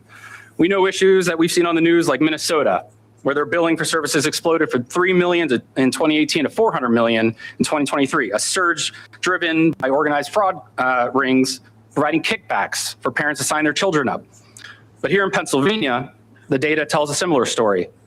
ABA services now, as Kim just talked about, carries a high risk score, growing from 144 million to 587 million between 2021 and last year, and the second highest in the nation for average monthly payments per provider. Here, we have had one provider who claimed to have delivered 500 hours of one-on-one ABA therapy to 2 children, 2 different locations, all at the same time. Behind every one of these families is an issue, and maybe families even like yours. There's a human cost to fraud, and incentives that reward volume instead of individualized care result in children who don't get the care that they need and families who pay the price. So today, this is the action. Every state has been asking us for help at CMS, so we're providing it. So we're launching this ABA toolkit, a set of proactive practices for Medicaid and CHIP programs to drive accountability in the program, to do the right thing to serve all children, and also to protect good providers providing good care. This toolkit's going to do 3 things. We're going to work with the states to address them. 1, individualized treatment plans that reflect children's severity and clinical justification, not maximizing hours regardless of the child's need. Now 2, integrated therapy. We should be treating the whole child, focused on integrated speech, occupational, outcome-focused therapy, not simply maximizing ABA therapy in isolation. 3rd, guardrails, things that will stop crowding out those who need it the most. Today, 75% of parents are reporting delays and wait lists. A good reason for that, $1.5 billion was spent last year on ABA for children who did not have an autism diagnosis for that care. We owe it to the families who depend on these services, to the taxpayers who fund them, and this toolkit is going to be used in partnership with states across the nation to close these loopholes without delay. So we look forward to releasing this toolkit today to the public and hope everyone ensures resources remain available for those who need it the most. I'm going to turn it over to U.S. Attorney for the Eastern District of Pennsylvania, David Metcalf now. Thank you. Okay, we'll listen to this. I want to thank everyone for being here. I want to thank all of our federal and state partners for shining the light on such an important issue. And that important issue is the worst theft of money that has taken place in this country has been the great fraud against the American taxpayer, fraud against government programs that provide health care to the sick, food to the poor, benefits to those who need them, which is why we are so excited to announce our partnership with the National Fraud Enforcement Division and Colin McDonald, and also build on our alliance with Pennsylvania Attorney General Dave Sunday. Thank you for being here. As well as partnering with our law enforcement agencies, FBI, HHSIG, and others that are so important in this space. We want to attack fraud in all of its forms. As Dr. Oz, Kim, and Dan just told you, Medicaid fraud in particular has many different forms of fraud. But we want to tackle fraud from billion-dollar corporate malfeasance from a Fortune 500 company to the smaller dollar fraud of the cases that you're going to hear about today. And the cases that we want to highlight today exemplify a much greater problem. And it's a problem that has plagued our region and our community for many years, and that is the epidemic of home care fraud in this community. And for those who aren't aware of how these schemes work, I'll give you a brief overview. Medicaid, administered by the state, the Department of Human Services for Pennsylvania, allows a specific program whereby patients can have personal care services in the comfort of their home and get Medicaid reimbursements. But in practice, it has proven difficult to verify that those services are actually being provided, because ultimately anyone can be a caregiver. You can be an individual with a criminal background, no medical training or background at all, and you can be a caregiver, and the beneficiary or the client can select whoever they wish to be their aide. And so therefore, two people can easily collude to scheme this system.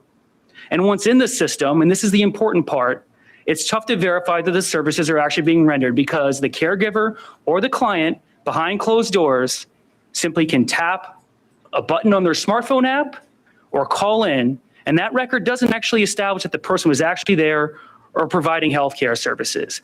And the result is what you see on that chart over there, which is since the Pennsylvania Department of Human Services established this program in 2018, $120 million billed in Pennsylvania home care services in 2019. 2020, $2 billion. 2025, $8 billion.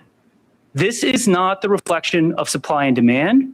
It is a reflection of the systematic exploitation of a vulnerable program by fraudsters and, as we allege, sometimes drug dealers. I want to tell you about these cases with two qualifications. First, all the credit goes to the prosecutors and agents. It was their hard work, their brains, their sweat that built these cases. That's why we're here today. And number two, as shocking as these allegations are, at this stage, they are indeed only allegations. Every defendant is presumed innocent until proven guilty in a court of law. But they are shocking allegations. Across these cases, we have home care services billed that were not rendered by aides that were dead, that were in prison, that were selling drugs, aides who billed over 24 hours a day repeatedly for a year, aides who billed halfway around the world in Saudi Arabia, aides who were billing while jet setting across the Caribbean and Europe. And I want to highlight two cases our office charged today. First, two defendants, Sean Murray and Charles Bowie, in related cases. Sean Murray has already been separately indicted by our office as a federal narcotics trafficker. He is in the prison behind me right now as a federal drug trafficker. And we allege that in addition to selling cocaine, he was ripping off Medicaid by fraudulent home care services that were not actually rendered. Instead, he was at the gym, he was at the massage parlor, he was on a cruise, and at worst, he was packaging narcotics to run his drug trafficking operation. In a jail call that was recorded in August 2024, Sean Murray boasted about how easy of a racket it was. He said this home health care is the best kept secret. This scheme also illustrates, unfortunately, that too often the clients and the beneficiaries are in on this scheme. In this case, we allege that Murray paid kickback to his clients to go along with the scheme. We allege $400,000 in total billings. The last case I want to tell you about involves a company called Benevolent Home Health and its two founders, Khalila Williams and Selima Davis, both from Philadelphia. And we allege that this case actually originated from a DEA investigation in the drug trafficking activities of Miss Williams' husband. When DEA agents raided his house, while he was being arrested, he said, "Hold on, I need to clock out of my shift." And when the agents asked what he meant by that, he said, "Everybody is doing this. If that's a problem, you'd have to arrest the whole city." That is shocking, and it illustrates the extent of the problem that we're dealing with here. Everybody is doing this. It gets worse. After Miss Williams' husband was sent to prison, the billing for his home care services continued. While this man was in the prison behind me, the company and Miss Williams billed him for home care services. A federally charged narcotics trafficker, literally sitting behind bars in the federal detention center, was still being billed for home care services. This was after, mind you, that Miss Williams and Miss Davis were billing services while he was actually conducting his narcotics trafficking operation, packaging, selling, distributing drugs. And it gets worse. Miss Williams and Miss Davis also billed for an aide that was dead, 600 clock-ins in a year, to the tune of a total of $225,000 in Medicaid billings. In short, these defendants make a mockery of your tax dollars, but it ends today. If everybody is doing it, It takes everyone to stop it, which is why I'm so pleased to see everybody here today from our federal and state partners, because this is going to take the total force of the United States government and our state partners to combat this problem, and we look forward to doing so. Thank you. Shalom, I'm Rivki Green from Lev Hatwalam. So now we got Minnesota was bad. I mean, Philadelphia is even worse. I wonder what all the other states are hiding. So we got 2 states. So we'll see what happens. Every day we know we get new fraud stuff. So, yeah, we had a lot of short videos tonight. The other ones, the average ones, we had Billy out. We should have Mel tomorrow, probably. So happy Tuesday, Taco Tuesday, everybody. And Flying Eagle and Mary was the only one modding tonight. Lucy's on her way home. Kay took the day off. I don't know where Carol went. So,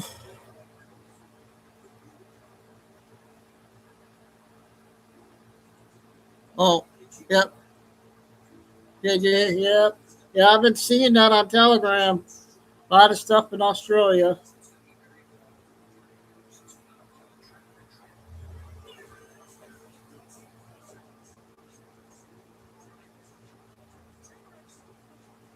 So everybody have a good night. And if anything breaks, any big news, I thought that was a big video to play.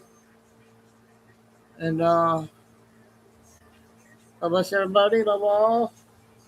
Tomorrow at 3, unless something happens in the morning. Stay safe, stay strong, keep faith, never give up. Signing off, Chico Dude and Bella and Ariella listening tonight. And yep, kind of quiet tonight. So we'll see you guys all tomorrow, if not sooner.